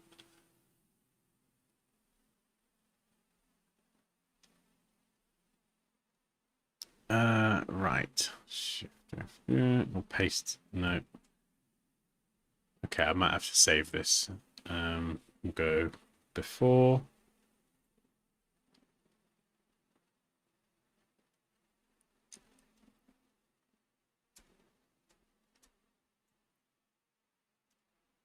And after.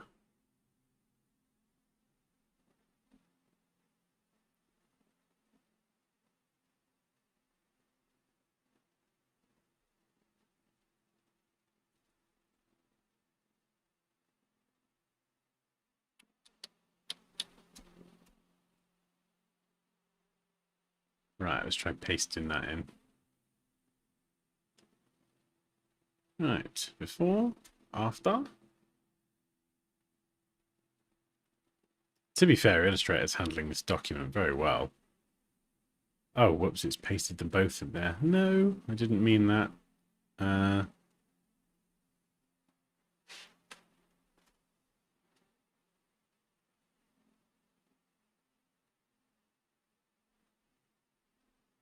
Okay. All right, let's size them up. And we'll cut you. Paste inside. Nope.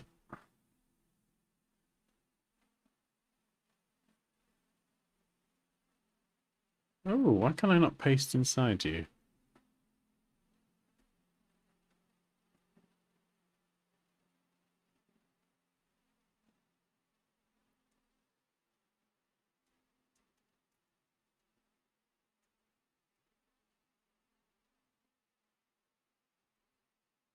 Whoa, something weird happening. All right, let's try that again.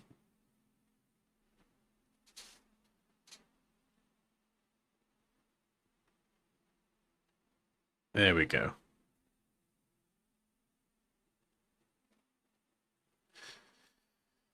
And that's the wrong way around. Whoops. Swap them around.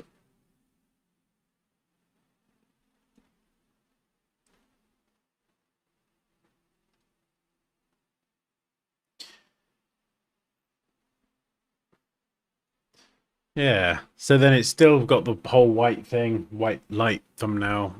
Oh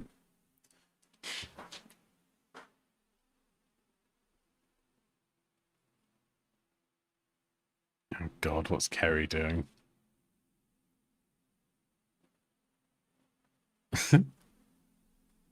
Keep your eyes on the road, Kerry.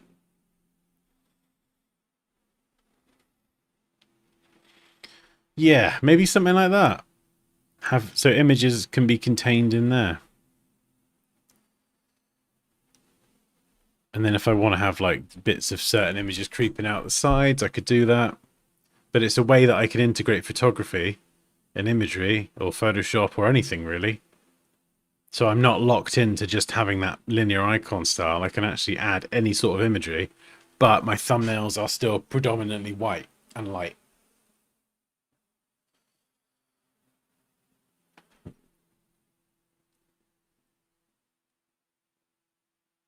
Yeah, well, that one is very templated. That one is super templated. But even these two here, like these two here, you know, if it's like a vector graphic or something like this, you don't necessarily have to have it in the container. So there's sort of, you could do that as well, by the way. you know. So that's what I meant, you know. There is like a loose template that can flex for images and vector graphics, but it doesn't have to look exactly the same. But this is what I would add to here. So this is like another element, like a container.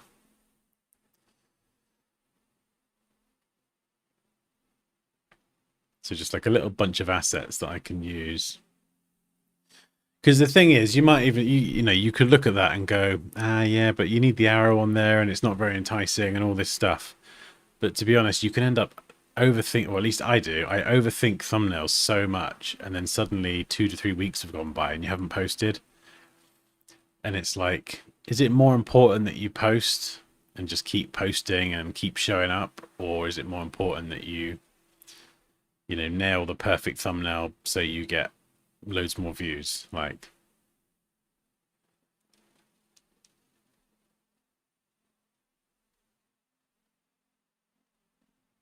yeah, because I think a lot of it's important, but like when it actually like has a negative impact on you or your posting frequency or whatever, I feel like that's when it could become like a problem. Yeah, so even there, like the error, that works, it's fine.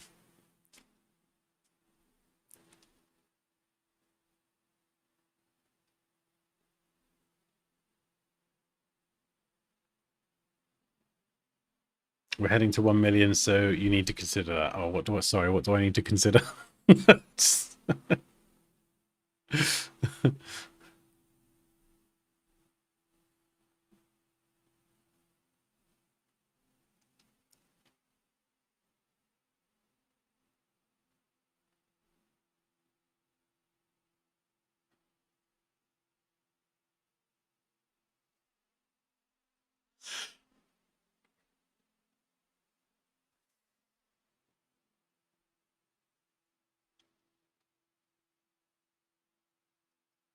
Oh yeah, the 3D is quite fun. The 3D stuff. I think you'll enjoy that, Raquel.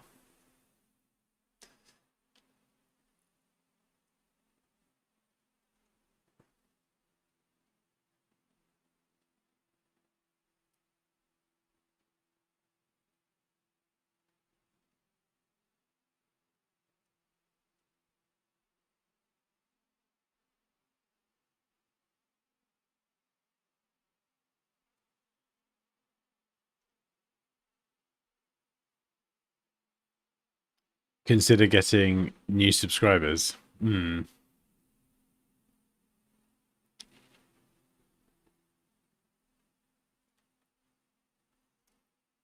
Yeah, I think it's just getting the posting frequency up as well.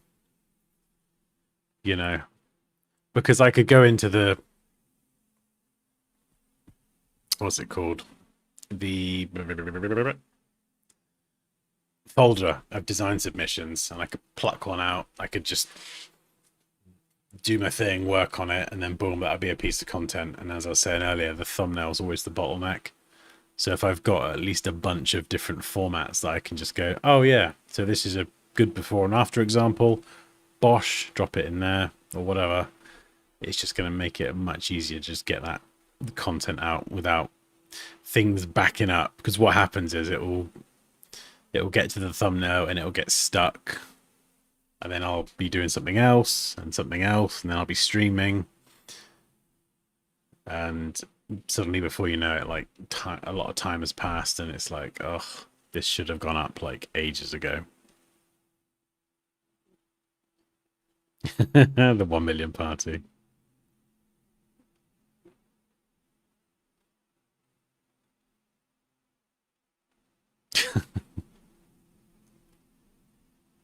Yeah, I think being detail oriented can be good, but you obviously, in my case, you can't take it too far, and it could become a hindrance. So, and like with this, I think the old saying, done is better than perfect, is very applicable.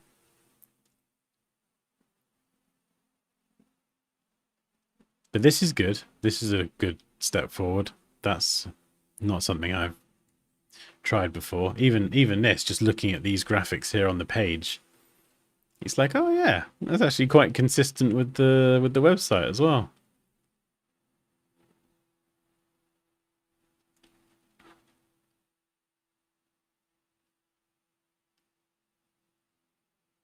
And it doesn't even just have to be in that sort of split. You know, if I grab the shape, let's just play around with this for a minute.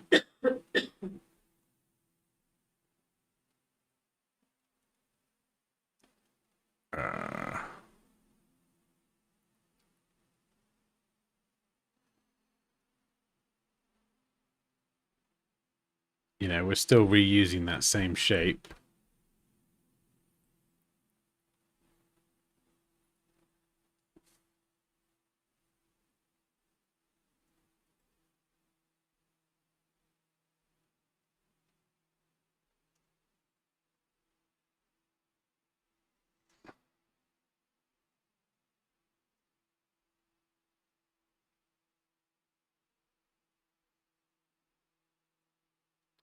You know, you could do something like that. And then use that shape in a different way. But you've still got all the bits and pieces on there. You got the Illustrator logo or whatever. And then you could have almost like some cards with little bits of something showing.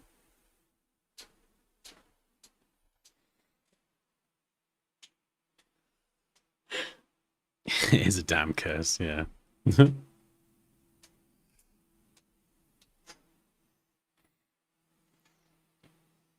So yeah, maybe the shape is actually a really solid win.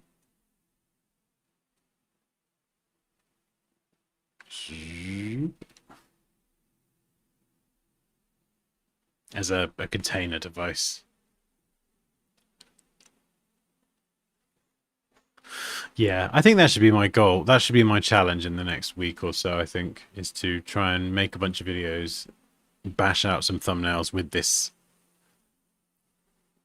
system, and just try and nail it down by actually working on some stuff.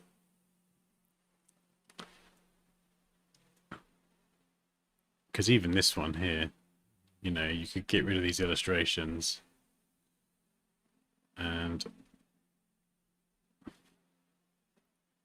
grab that.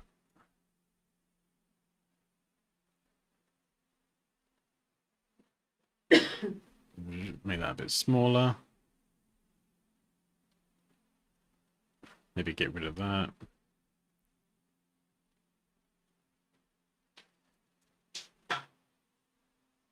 However you set it up. Do you know what I mean? It does have quite a lot of flexibility having that container.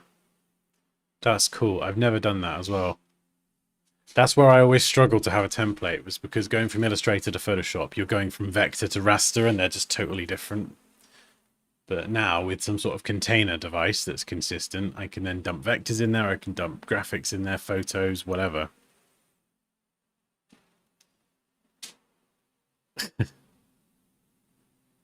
Where's your steamer?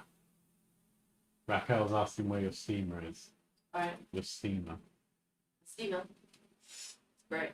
That's so funny. That's so funny. What was it I said to you yesterday? I said something. Oh yeah, I think I just put her on camera and put her on the spot. And I just loved how your default response was to go. Just start. Just, oh no, he's pointed the camera at me. Quick, steam, steam.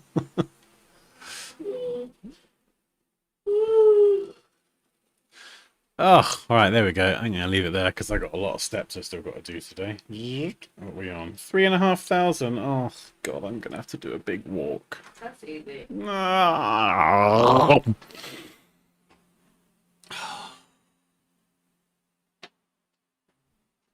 Oh, well, thank you very much for your input today, everyone. That's really helpful. And thanks for bearing with me as we traverse this thumbnail minefield roller coaster type of thing.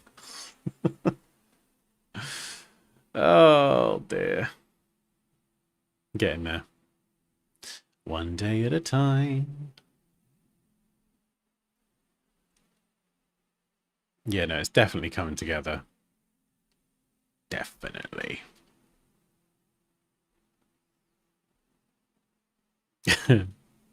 Oh, you're welcome. Right, so if anyone would like to learn Illustrator with me, as I mentioned, I've got my 2 courses. There's a link pinned at the top of the chat for Illustrator, or if you want to check out the Photoshop one, go to Dansky.com. And it's everything from like beginner installing the software for the first time to pretty much the most advanced stuff I can teach. So it's all there. If you've got any questions, though, hello@dansky.com, and I will do my best to help.